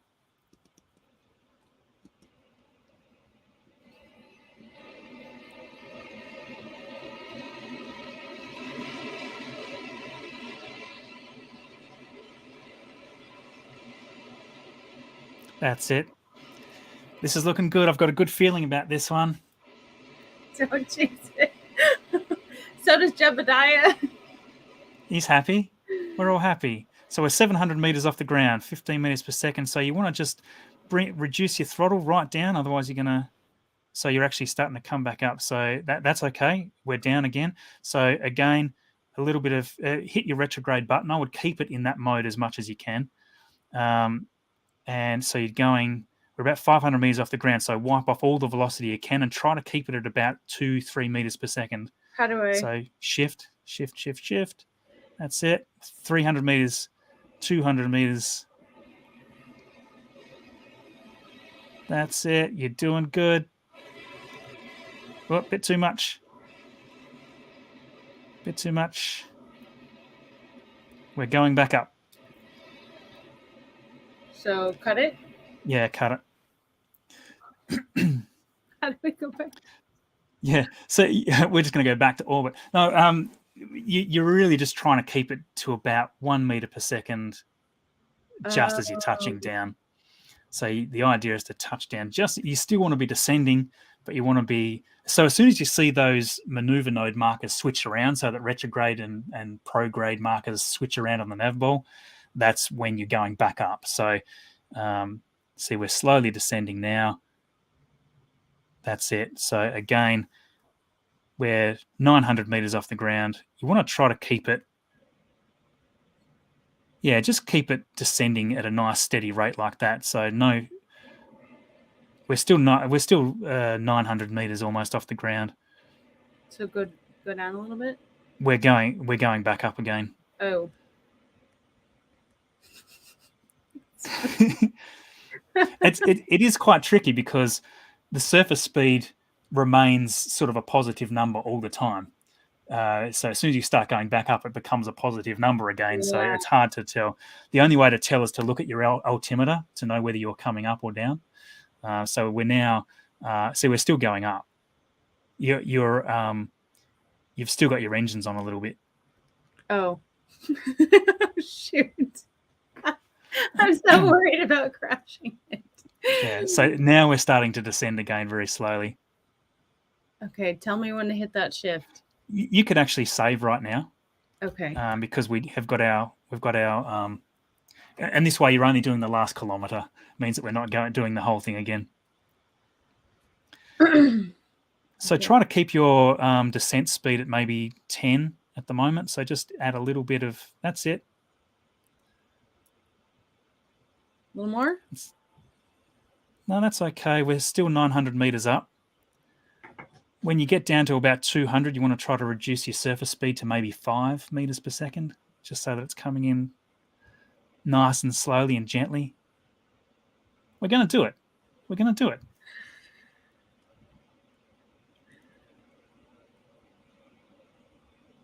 probably just hit your retrograde maneuver again, just so that you're always pointing, because you always want to wipe off any bit of speed you can. We're 400 meters from the surface.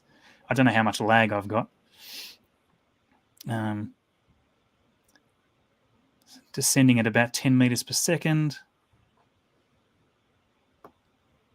So right as you're coming to, about 100 meters in altitude, you want to reduce that way down a bit more.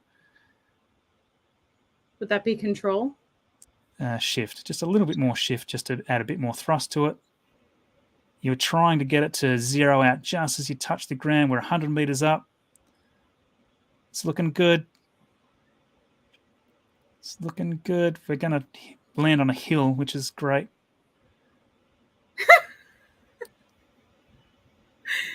Okay, a little bit less thrust. We're descending at 1.7, 1.8 meters per second, 2 meters per second. Tiny bit more thrust. You want to try to touch the ground at almost nothing and cut the engines. Cut the engines. Cut the engines. There we go. Oh, God. Oh, God. Look at that. Good landing location. My gosh. All right.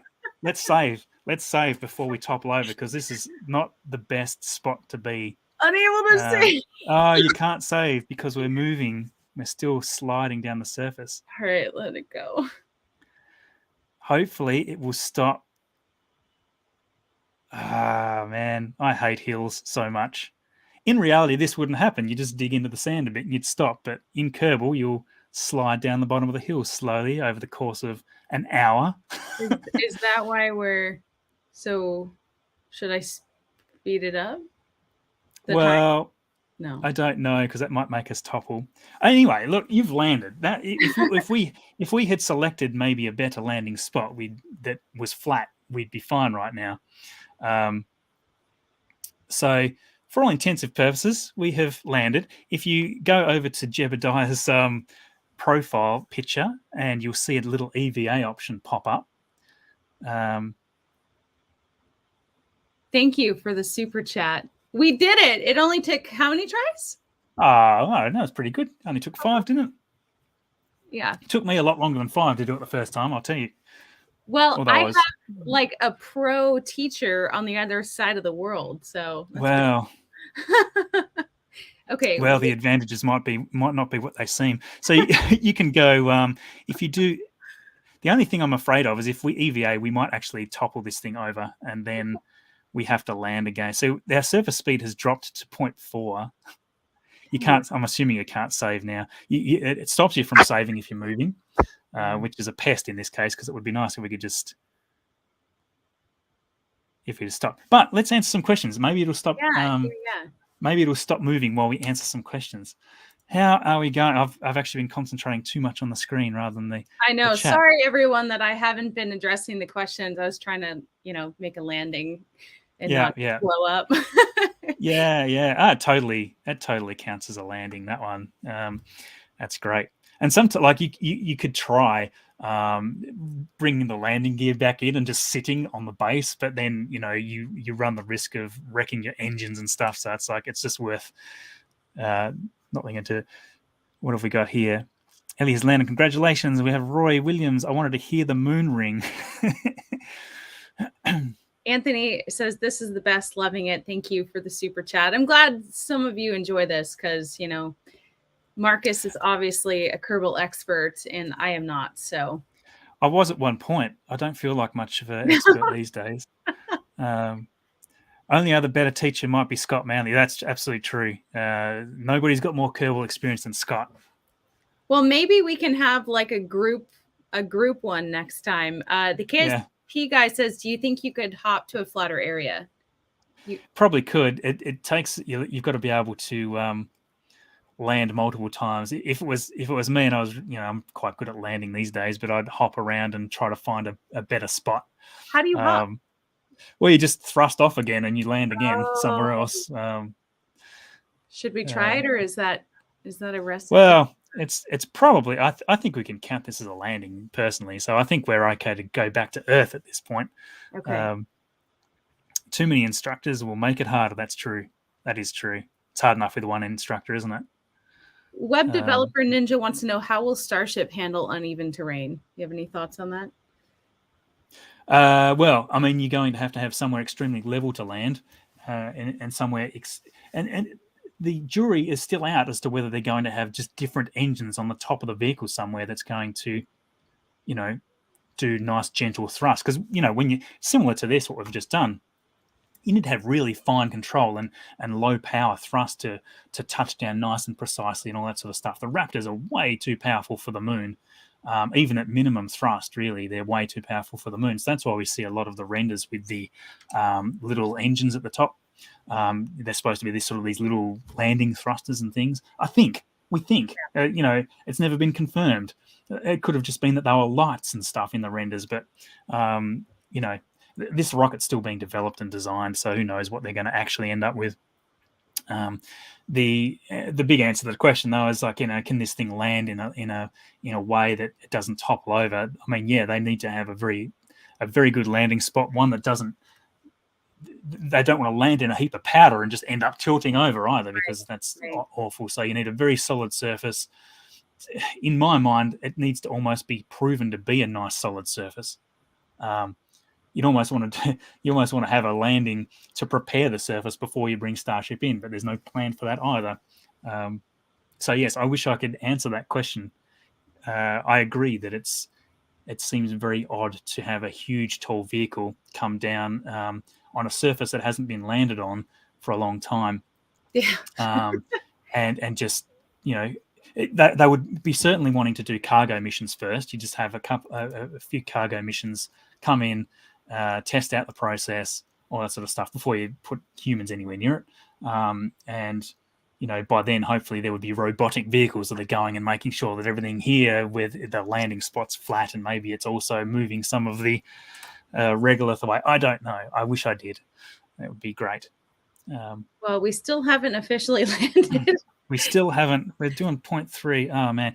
Well, look, you could time speed up, which is you've actually, when you're moving, you can time speed only by doing Alt and greater than symbol, and that will let you actually do. There's a physics warp and there's normal time warp, and this is a physics warp. So if you press Alt and then greater than symbol, it will speed up time.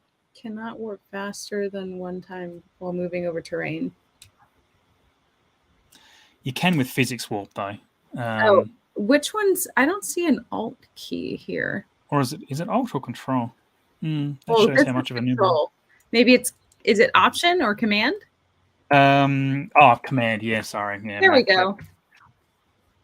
So you can do that up to 4 times. So you can do like a 4 times physics warp, and that will. But, yeah. Using physics warp can affect the structural stability of the vessel. Be careful. Yeah. That's why we want to do it as a last resort. Because it might tilt over. It might be like, it was already kind of toppling. I'm glad that we picked the tank with a large base. Look, I think that we can count this as a landing and complete the rest of the mission anyway. Okay, so what do we do now? So we're going to go back to Earth now. So if you take the time warp back off, which is Alt and then less than symbol. Okay. I think it's off. Yeah. We're at 0.2 now. Yeah. So now look on the nav ball. Again, we want to go towards the 90-degree mark on the nav ball, and it's going to be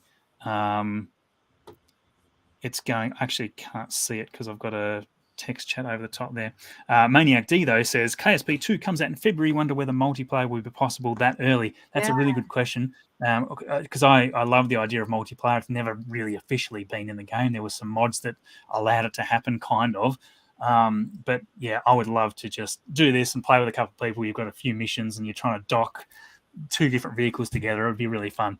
But yes, I hope it does have multiplayer right off the bat. That would be great. So the question is, where is the 90-degree mark on the nav ball? It's kind of hidden from view at the moment, but if you switch your engines on maybe just a third of the way up and go straight up on the nav ball, then you'll see the 90-degree mark. So we're toppling. No. Oh no. Oh no. Oh, so, oh no, that's not good. Well, no, I think that ends our. I think you've got to land again to be able to do it. We Because should. we We wasn't able should. to save. Yeah, We should. We try should. another landing. Why We're not? we're You're now pros. you're a landing expert now At anyway. this point, that's the only option. Oh man. That was just okay. Okay.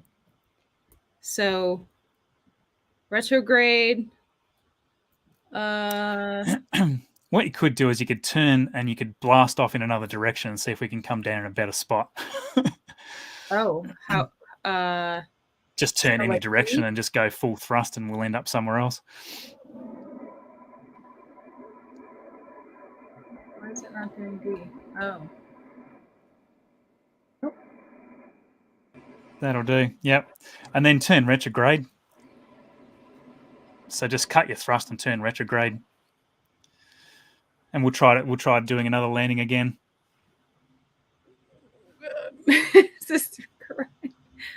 Does this look okay? Yeah, well, we're going to be coming in quite sideways. So as you get close to the ground again, you want to wipe off all your velocity. It's good because we're traveling in a different direction. Hopefully we'll be past that hill and we'll land somewhere different. So probably best to start full thrust now.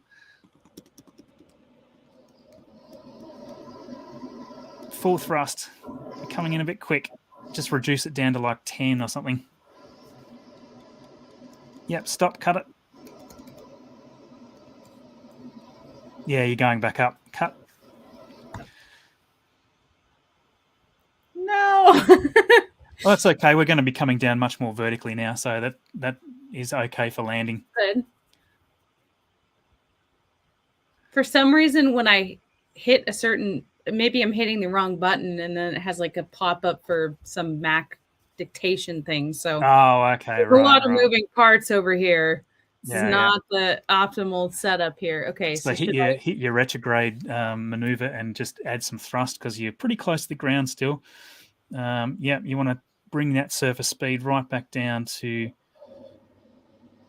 we're only 100 meters up. So yep, reduce it again. Yeah, you're going back up again. It's hard to get it quite right. You almost need to be just tapping shift and control just to bring it under.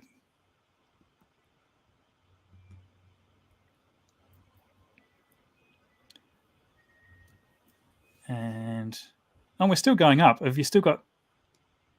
Oh, you still had a little bit of thrust.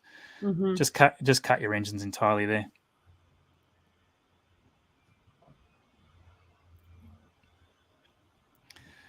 Probably hit your retrograde marker again. Trying to keep your surface speed at about maybe 5 or something, and we'll just come down nice and gently. Less. No, stop this auto dictation. What are you doing, bro? No. Uh-oh. That's not a plan for success. Oh, this is not good. Okay.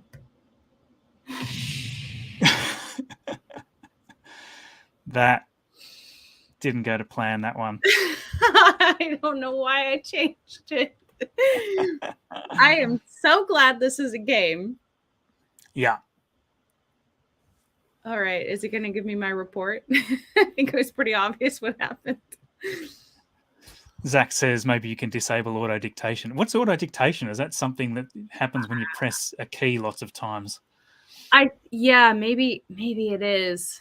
Okay. Small incline reaction wheel collided into the surface. We saw that the parachute as well. I think the failure was pretty clear. Yeah. Jebediah no longer. Okay. All right. Well, we're going to try it again. Okay. Go. Load save. Tin Man, flamey end was up. That was not good. No. Flamey end up is not the answer. No, yep. That was terrible. Flamey end down. So Zach says, on your Mac, choose Apple menu, system settings, then click keyboard, go to dictation on the right, and then turn it off. Because if that's coming up whenever you tap the shift key, then it's going to continuously give you just all sorts of problems. Okay, let's see. Probably no, because now we're going up. Should I? No. Okay. Okay. I'm not going to change back to retrograde. That's what I did last time. That didn't work so well. Well, it only didn't go well because you were going up. Because retrograde going up is down. Oh. So Realize. you just have to be a little careful. Retrograde's really handy right now because you want to negate any horizontal velocity you've got, and retrograde will let you do that really nicely.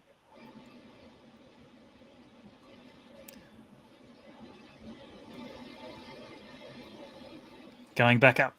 Gosh, dang it. Okay, I cut him. All right, now we're going down. You just want to really gradually play with shift and control just to slowly move your throttle up and down. You just want to be really precise with it. So go. You did great on the attempt that you landed. You did it really well. So should I stay here or do another shift? Just a little bit more shift because you're descending at 9 meters per second, so you're descending a bit quick. Just reduce it to probably 5 and try to keep it at about 5 until we're a few meters off the ground, and then you reduce it. So you're just about to go back up. So control. Just take the throttle right off. Oh gosh, dang it! Why does this keep happening? It doesn't seem to be. It like slows down and then it goes fast really quick. Yeah, just get used to the shift and control to try to keep the surface speed just level and low. A little bit less speed. You can kind of see the ground coming up, so that gives you a good judgment on how quickly you're coming down. A little bit faster. That's it. That's it. That's it. Oh, bit of a rough one, but it was landing. I reckon we can count that. Just go back up, and we'll head back home. Full thrust, go. Oh. Full thrust. We're going back home. We're going back home. So on the nav ball, go straight up. So just move yourself so you're going straight up. Uh-oh. Why is it not? Uh-oh. You've just got to use the WASD keys. Oh. You might want to cut your engines because we're going up quite quick. So just move the nav ball so that you're facing straight up on the nav ball. Like this? Yeah. Just go straight up to the center point. And you're looking for 90 degrees on the nav ball. So just go upwards towards the center of the ball. For some reason, I can't really see past it too easily because of the comment that's still on the screen. Oh, sorry. I'll move that in a second. It's okay. We're still climbing in altitude, so we've got time. Okay. Here, let me. So 90 degrees on the nav ball, I think, is down. Oh no, it's up. It's actually pointing upwards. So go upwards on the nav ball so that you're pointing. Just head upwards on the nav ball. Like this or the other way? Not that way. No, the other way. Now you're spinning. So you'll see as you move around, see there's 90 degrees there? Oh, there it is. Okay. Yeah. Yes. So what you want to do is basically go that way. We want to get into a 90 degree orbit. So point as closely towards 90 degrees as you can and just go full thrust and we'll see where we end up. What's the worst that can happen? Like this? Yeah. Full thrust now. All right. If you click N to have a look at your orbit, we'll have a look at our actual orbit.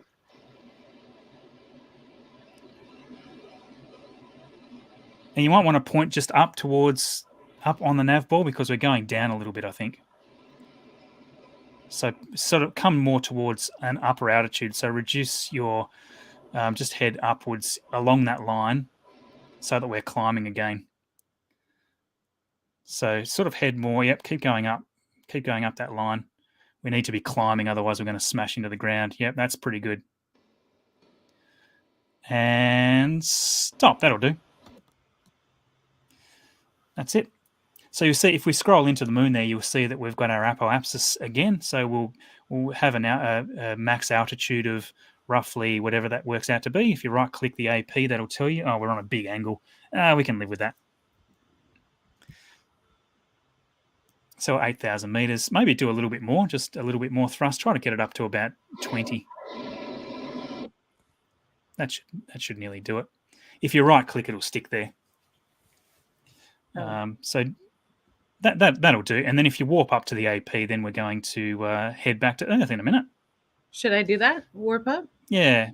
Just you can just click that and go warp, and that'll do it by itself instead of having to guess it. Okay, sorry. Although sometimes that little thing can be a bit funny. It always has been funny in Kerbal, that control. But you should be able to sort of come back from the AP a little bit, so you've got a spot on the line, and then you can warp to that point. That'll do. Just click that and then go warp here. Okay.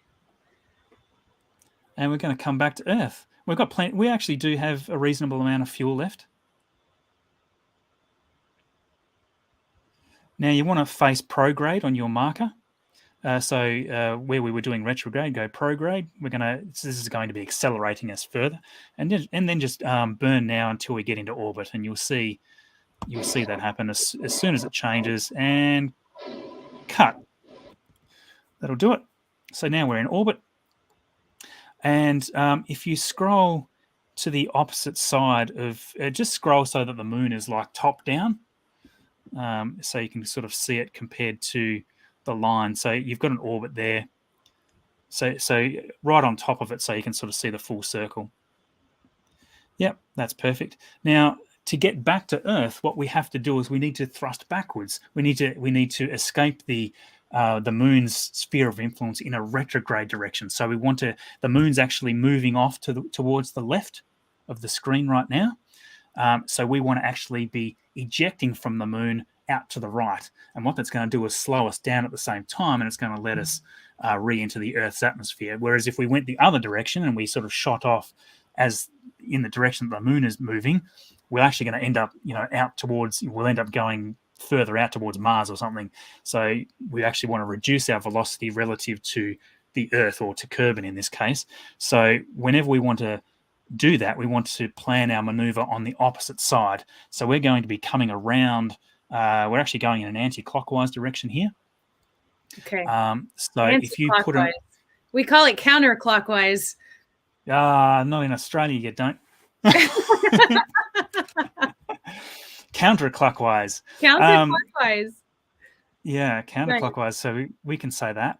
But if you go to change your orbit, you're always wanting to affect the opposite side of the orbit. So we want to stretch our orbit way out to the right-hand side of the screen here.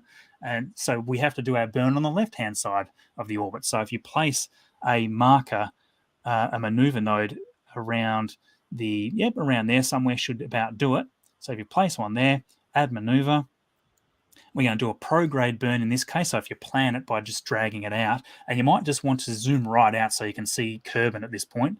So keep zooming out until you can see that and the planet as well. And it's probably easier to swing it around perhaps so that the nav ball's out of the way, so you can rotate the whole thing.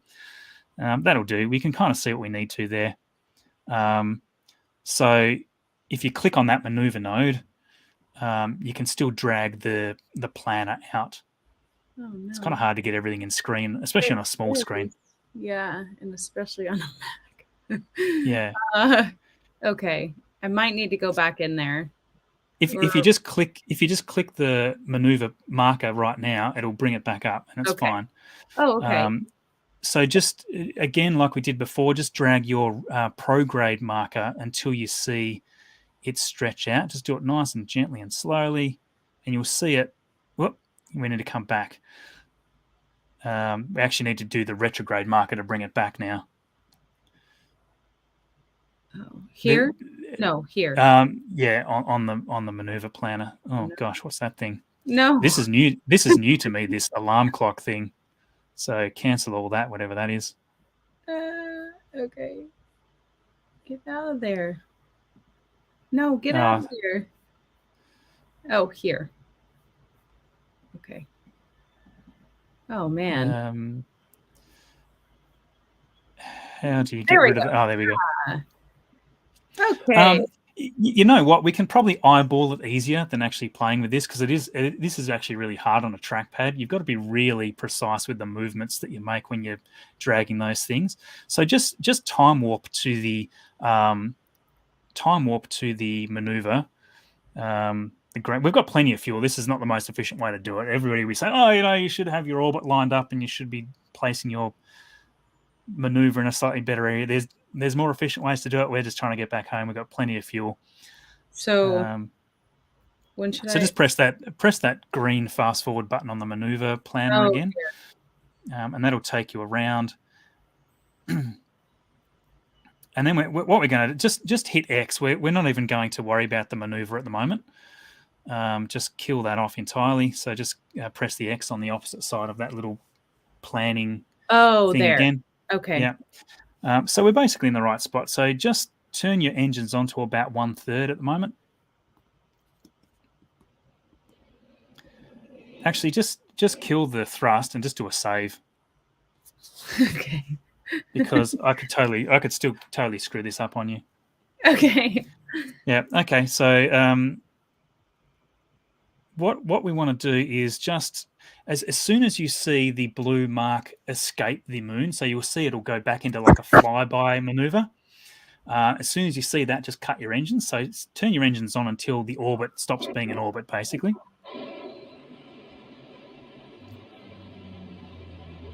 And you'll see it actually gets faster and faster. The movement gets faster and faster as gravity stops being an effect.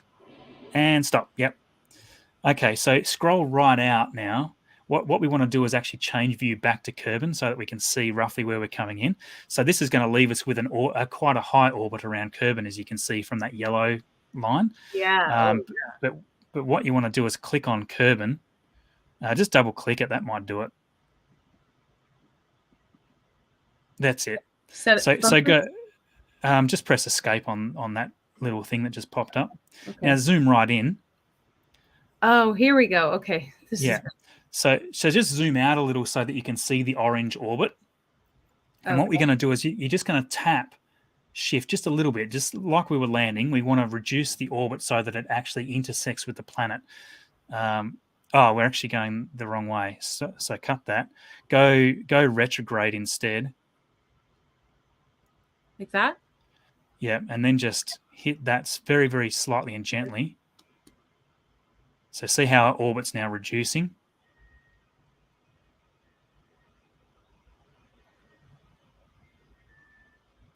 Stop. Uh-oh. So we got to go the other way? Prograde? So just go prograde. Yeah, it's because we're on an angle. And normally you can come back basically almost free, but it's okay. We've got plenty of fuel. So just a tiny bit more until you see the orange and then cut it. Yep. Now, easiest thing to do probably is just a time warp until we get out of the sphere of influence of the moon. So just press the time warp keys again. Not too quick though, because you can quite easily overshoot it. So you maybe one more.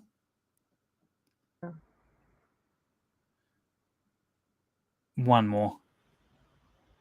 Okay. As soon as you see it drop into the orange orbit, then stop.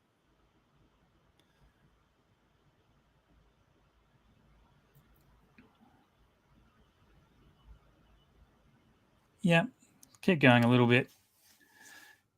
As soon as you see that little blue thing disappear, then you're about right. And yeah, that's it. That's about right. Perfect. Okay, now we're going to do a retrograde burn.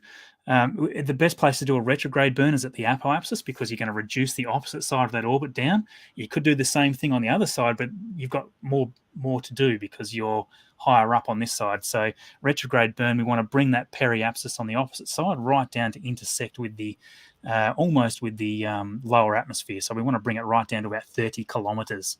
So if you right click the PE, that will set the altitude that it's going to come in at. Yeah, you don't need to worry about that menu.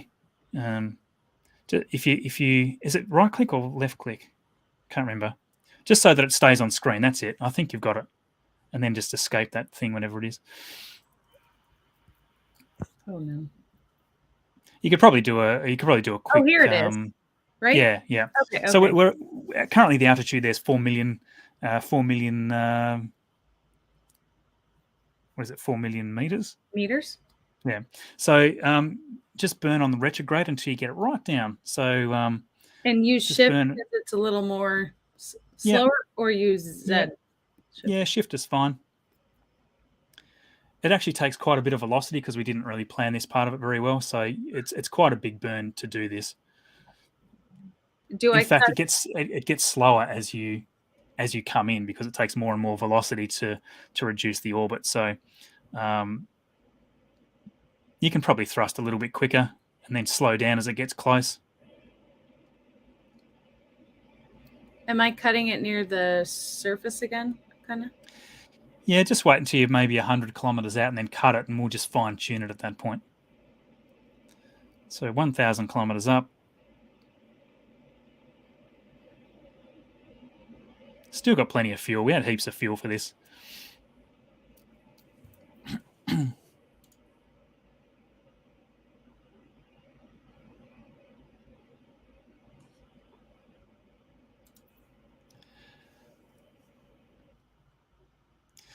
So yeah, just bring it down to about 30 kilometers is fine. Oh. So it's 130 now. So just bring it down to about 34. I want to make sure we're looking at the same number. Yeah.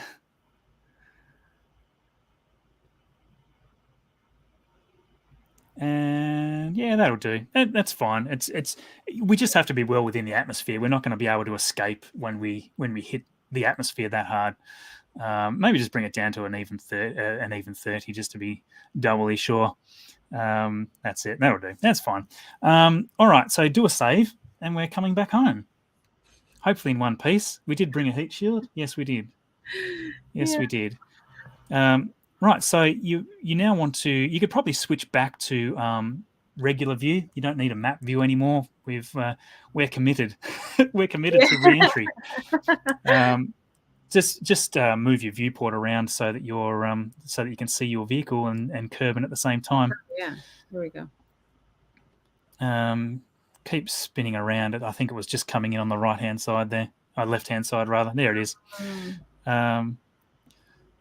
So yeah, just we actually didn't even pop out our solar panels. I don't even think we needed them, but that's fine. So just time warp, maybe just got to be a little bit careful because sometimes you can time warp and shoot straight past for some strange reason. So just a little bit more than that. It's going to take us a while to get back. One more. Maybe one more actually. Just get ready to back it off as you get closer. Why did it just flip me around? I don't know. Just move your viewport so you can see it again. No. You kind of want to be able to see how close the planet is to you. Otherwise, you can end up just slamming into it. Yeah. Okay. Oh, there it is. Yeah. So yeah, time warp so that it's kind of moving. Not that much. Oh, not that much. There we go. Back it off. Oh, that was pretty lucky. Okay, so now what we want to do is get rid of our stage. So we don't need this anymore. We're going to let this go. We're only going to re-enter with the capsule.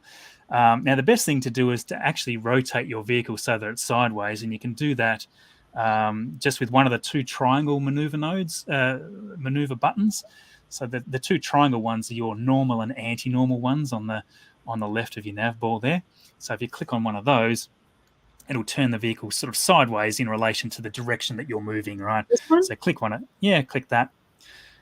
And what that means is when you decouple this, it's going to go out sideways. Otherwise, it's going to follow you in and possibly impact you, you see, or you'll catch up to it and smash into it. So press space to get rid of our stage with plenty of fuel remaining in it.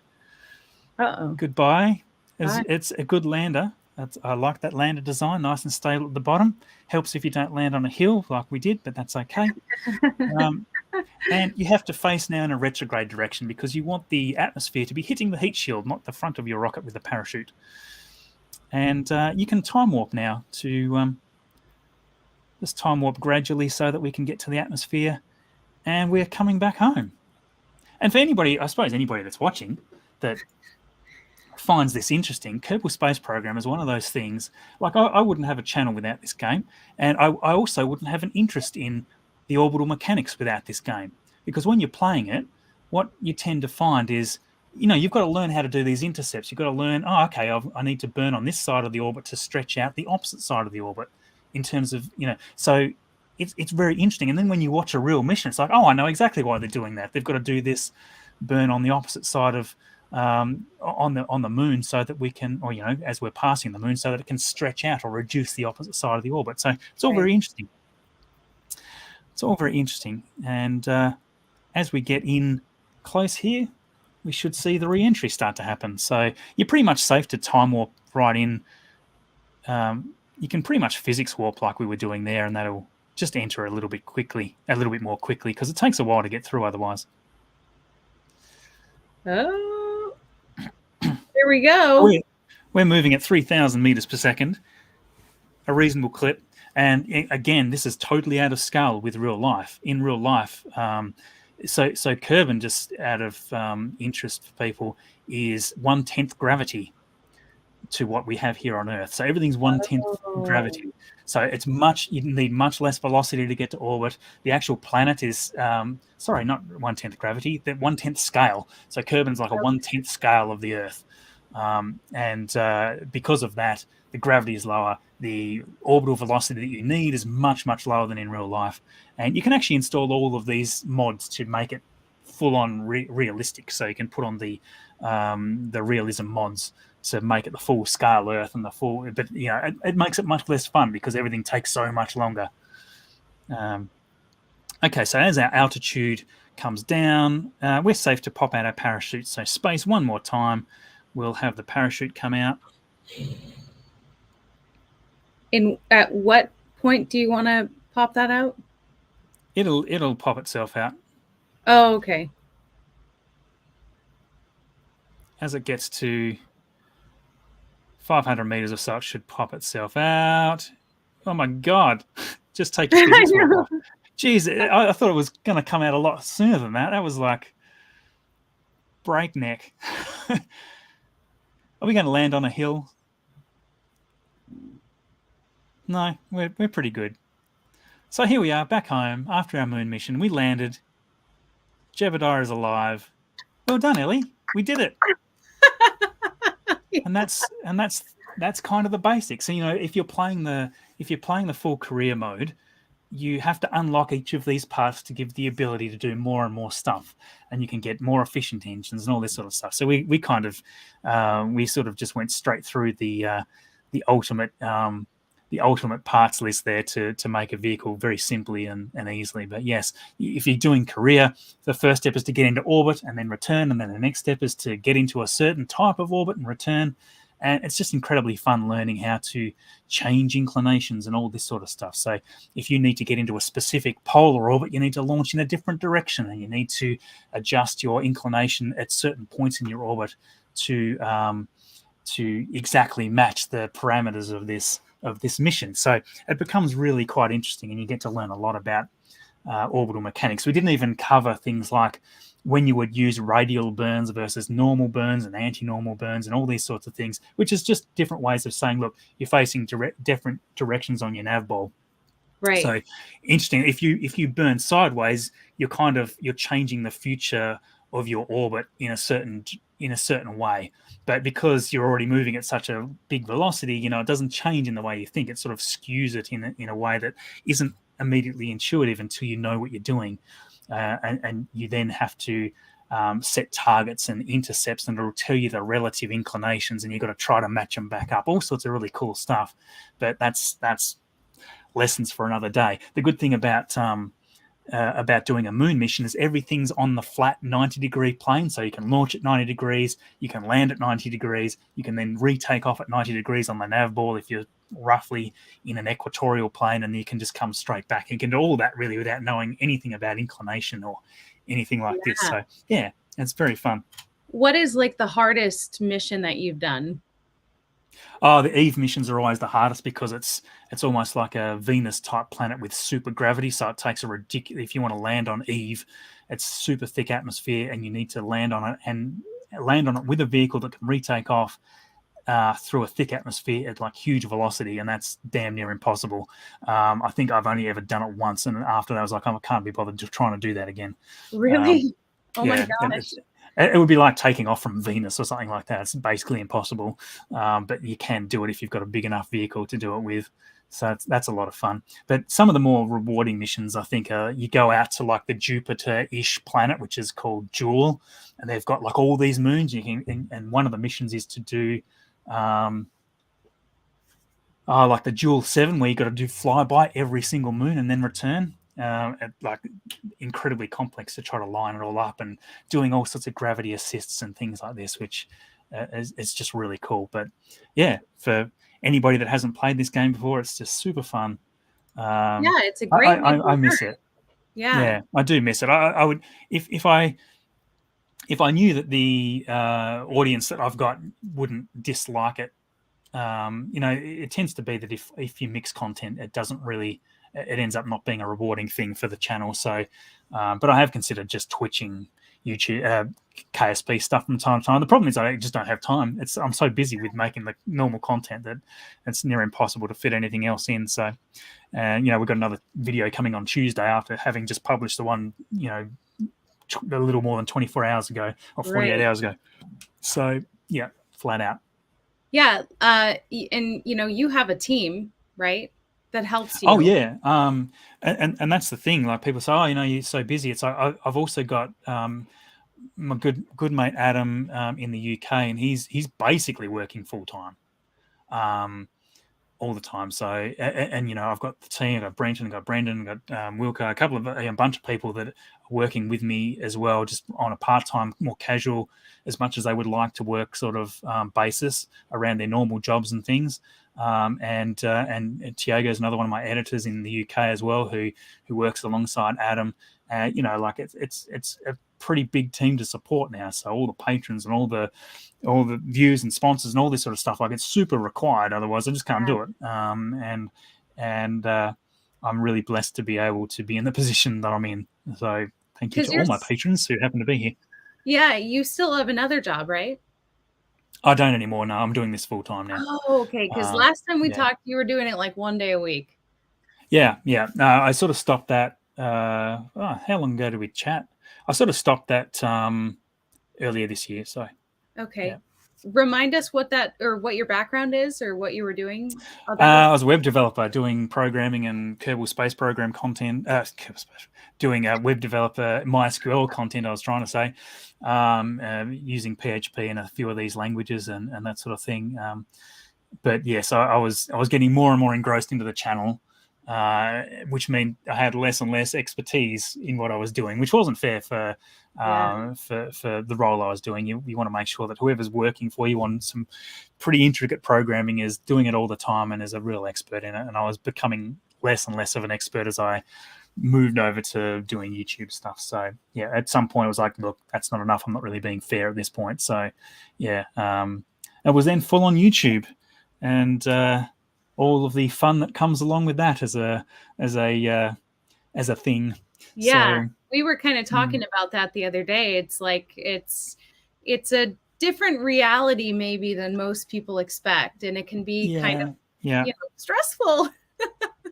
Oh, look, it's an extremely stressful thing because, especially when you're at this size, because you're supporting a team. I've got a team that are waiting on money to be paid to them for them doing the job, like any job. So I've got the pressure of having a team, whereas I didn't before. I've got the pressure of having to keep sponsors happy and having to find sponsors, because if I can't find sponsors, I can't pay the team. So that's a disaster. And then I can't make the content. That's a disaster. So all these things are pressure, like any business. I'm not trying to pretend that pressure doesn't exist in managing other businesses, and we're only a small business comparatively. But it's not unusual to see comments like, "Oh man, here he is shouting out shirts again," or it's like, "Oh, don't you think you got enough patrons?" Or it's like, well, that literally pays for the team. Yeah. All those things pay for the team. Otherwise, I just can't make it. And Yeah. I could make less quality content that's got less effort with editing and all these sorts of things, but I don't want that. I want the content to get better, not Yeah. worse. So, Right. we've had a great year considering that we haven't had any significant Starship flights. We've had a great year. It's been the strongest year yet. Not in terms of subscriber growth, but it's been the biggest year yet in terms of the actual stability of the channel. We've been able to have good quality sponsors, good quality views from the vast majority of the videos. Nothing seems to have been in decline. So, I'm super blessed and super appreciative of everybody that's continuing to support me, even though maybe the news isn't as busy as they would hope it to be. Right. It's like, same, Well, and I'm yeah. a one girl band, and so I can't imagine. It's already stressful enough to try and make it just going full time, let alone paying a team. So Yeah, very different scenarios, but exactly. we Yeah, I mean, appreciate. I was there for a long time too, so I was doing it by myself Yeah. until probably 2 years ago, and then I've slowly ramped it up. So the people that were working with me were just doing like a handful of hours, to the point now where I've literally got people pretty much relying on me for full-time wages and stuff. So it's a different ball game when you get to that point. But there's risk in everything we do, and if we never tried it, we wouldn't have been able to increase the quality and Right. and all that sort of thing. So and likewise, you got Scott Manley, who's done it, I think, largely alone for the entire Yeah. time, Yeah. and able to work Yes. other jobs. I don't know how he does it. I honestly don't, because he's able to just sit down and like he can read through some other, he can sit down and he can almost ad lib. I've seen him do it. Like he can. I cannot ad lib more than 3 sentences at a time without screwing something up. Yeah. Like if you actually had a look at the A-roll footage of one of my episodes, you'd laugh, because about every 2 sentences I've got to stop and Right. there's slices all the way through it. People probably don't realize, because I largely cover them all up, you see. So but it sounds like I sit down and just speak all this stuff out. That's not the case at all, I can tell you right No. now. Same. Yeah, exactly. My brain doesn't work well enough to do that. I just can't get that many words out in one go without screwing something out or stumbling over a word or whatever. So You're pretty close to 500,000 now, right? I was sort of coming up quite close to 450. So and like I say, the growth has kind of slowed as things have slowed in the Starship story.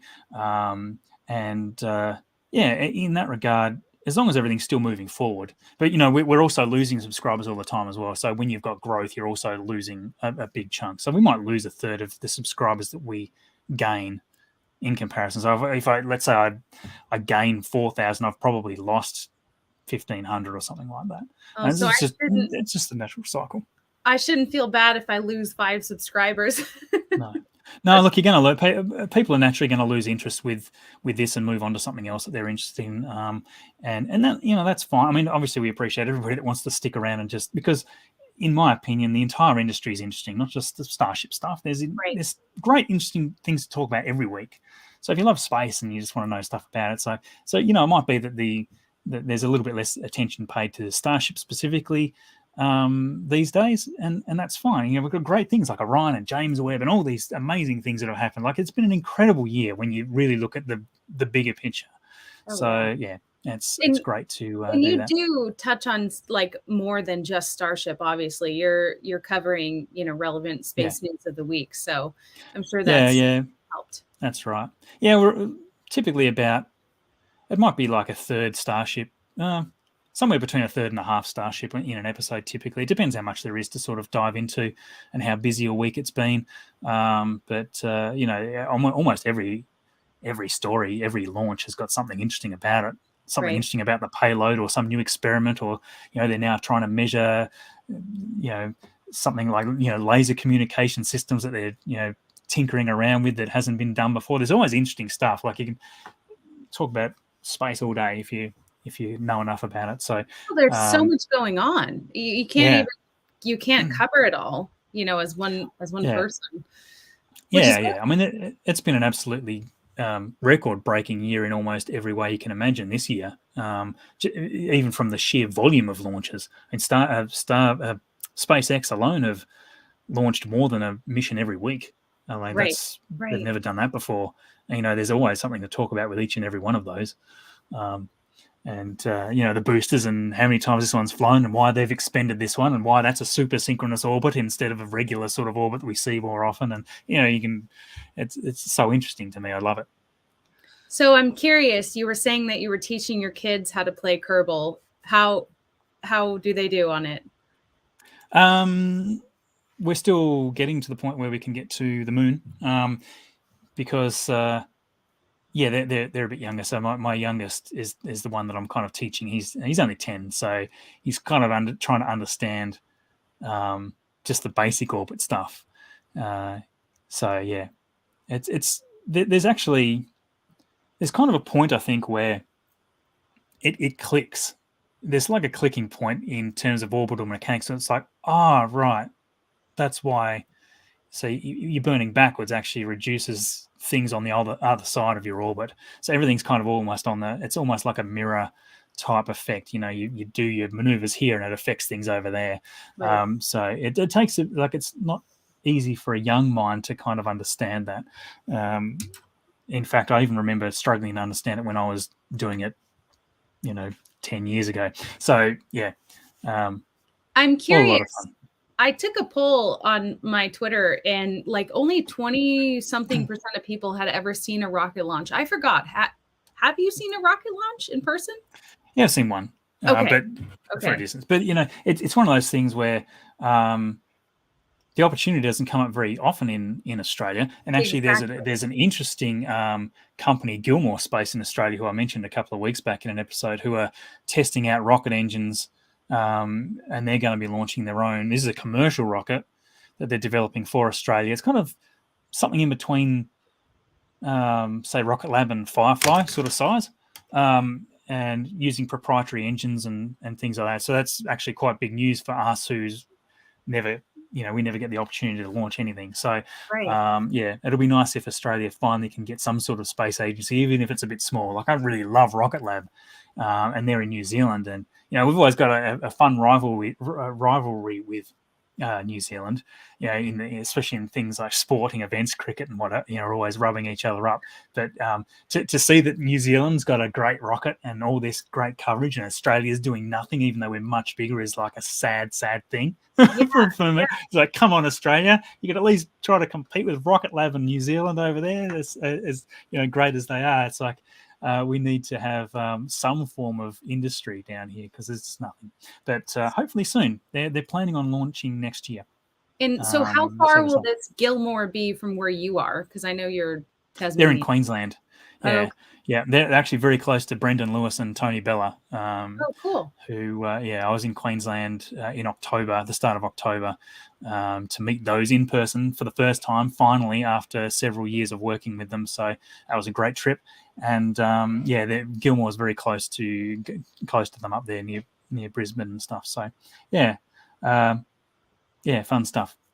Yeah, totally. Do you guys have any final questions? Because, man, we've been at this for almost 3 hours. It's crazy. My goodness, have we? Look at that. But that was pretty awesome. I so appreciate you taking the time to kind of walk us through it a little bit more. And you did a way better job teaching me than the tutorial. Oh, So well, I'm glad to hear it. Yeah, tutorial is one of those things you never get instant feedback from a tutorial. So it's always a bit easier, I think, when somebody's leading you through why you're clicking this thing and yeah, what's going on there. But yeah, once you sort of know the basic controls, it becomes a little bit easier. The stability assist is one. Like, if you don't have stability assist turned on, it's impossible. It's impossible. And it's turned off by default. So it's like, well, why is that? yeah, But there's all sorts of other fun things that you can be doing. Like, you can do the EVAs, you can get out, you can use your jetpack to to move around the moon and fly around and then jump back in your spacecraft. Like, it's so fun. And that's really just the tip of the iceberg there we did today. But yeah, I mean, hopefully you legitimately enjoy the game enough to sort of play it and go through the career mode and all this sort of stuff, because I find it really, really, really fun. Yeah. Let's see. The Trans-Tasman rivalry is always fun. So as a Kiwi, hopefully Gilmore gets a good start. Yeah. Likewise, it'd be nice to be able to say, oh, we've got a rocket too, and look, we can compare the two rockets together, and there's not enough going on in the southern hemisphere, and like, really, like, there's really nothing. Why is that? Well, why? Why? Well, I mean, there's really no reason. I mean, we used to launch rockets from the middle of Australia, so there's no reason why not. We're actually very well elevated at the top of the country, very quite close to equatorial. There's really no reason at all why we shouldn't be. It's just that we haven't. Our governments have never really seen it as a thing to spend a bunch of money on, I suppose, and which. I mean, I'd love them too. Like anything, you got to justify the budgets, and this is where a lot of complaints get coming back from NASA budgets and things like that. It's like, well, military budgets, if you compare them, are astronomical, and people don't seem to have too much of a trouble with those. And it's pretty much proven on any metric that if you take all the money spent on space, it's paid itself back 4 or 5 times over. So it's like, well, there's zero reason to not invest in that. Yeah. Arguments can be made on specific missions. I don't know, there was a hell of a lot of people that were against James Webb's Space Telescope before we got images back, and it's like, oh, actually, this is pretty good, isn't it? It's like, yeah. That's pretty good. And could it have blown up on the way, and we could have lost all that money? So yeah, sure. Yeah. Space is risky. Oh, that was a nerve-wracking. Oh yeah. John B wants to know. I don't know if you know the answer to this. Who will start the first space debris collection service? I don't know. It is interesting following that space, because in fact, there's even some companies in Australia, or one company in Australia, I've got to look it back up because I can't remember who it was now, but they were looking at trying to hit debris from the ground with like lasers to slow it down, because you can put a little bit of energy into you can put a lot of energy into photons, enough to actually have a small effect on something's orbit. So if you can hit it over a certain amount of time, then you could potentially deorbit things from the ground. Oh. The problem with that is you need very powerful lasers, and people don't really like huge military-grade weapons like that can be used to bring things down. So it's like, well, you certainly don't want somebody shooting at a space station, as an example. So yes, with any technology, there's downsides. So, but that was one interesting one I thought was cool. There's lots of companies that are thinking of little units with ion drives, super efficient propulsion. They can just sort of grab onto things and reduce their orbit slowly, but it's extremely costly, and there's hundreds of thousands of pieces of space debris. So where do you even start?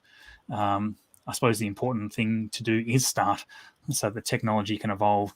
But right. Yeah, it's a good question, and eventually we're going to have more and more problems, especially as you have some incredibly intelligent person in some country will say, oh, let's blow up a satellite, or the US have done this as well. I don't want to be the first person to say, oh, you're throwing stones there at whichever country it might be, right? But it's been done by the United States, it's been done by China, it's been done by Russia, and it's incredibly irresponsible no matter who does it. Yeah. And granted, the United States did it a long time ago, before we probably had the infrastructure we have up there now. So, the more time goes by, the more irresponsible it becomes, because we've got Starlink up there with thousands of satellites, and last thing we want is some debris cascade bringing everything down. So, yeah, let's just hope that the countries can get their act together enough to say, look, similar to atomic weapons, yeah, okay, we've got them, but ideally we don't use them, right? And likewise, things that intentionally cause space debris, let's not do it. This doesn't make any sense for anybody. It's bad for everybody, no matter who you are. No matter if you're the country firing the missile, it's bad for you too. So it's some things just don't make any damn sense. It's a good question though. It's a good question. Will you try to go to any of the future SLS launches? I would like to. I mean, the next one's going to be a couple of years, so we'll see where Yeah. we're at. I don't like to predict the future too far ahead because you never know where things are going to be.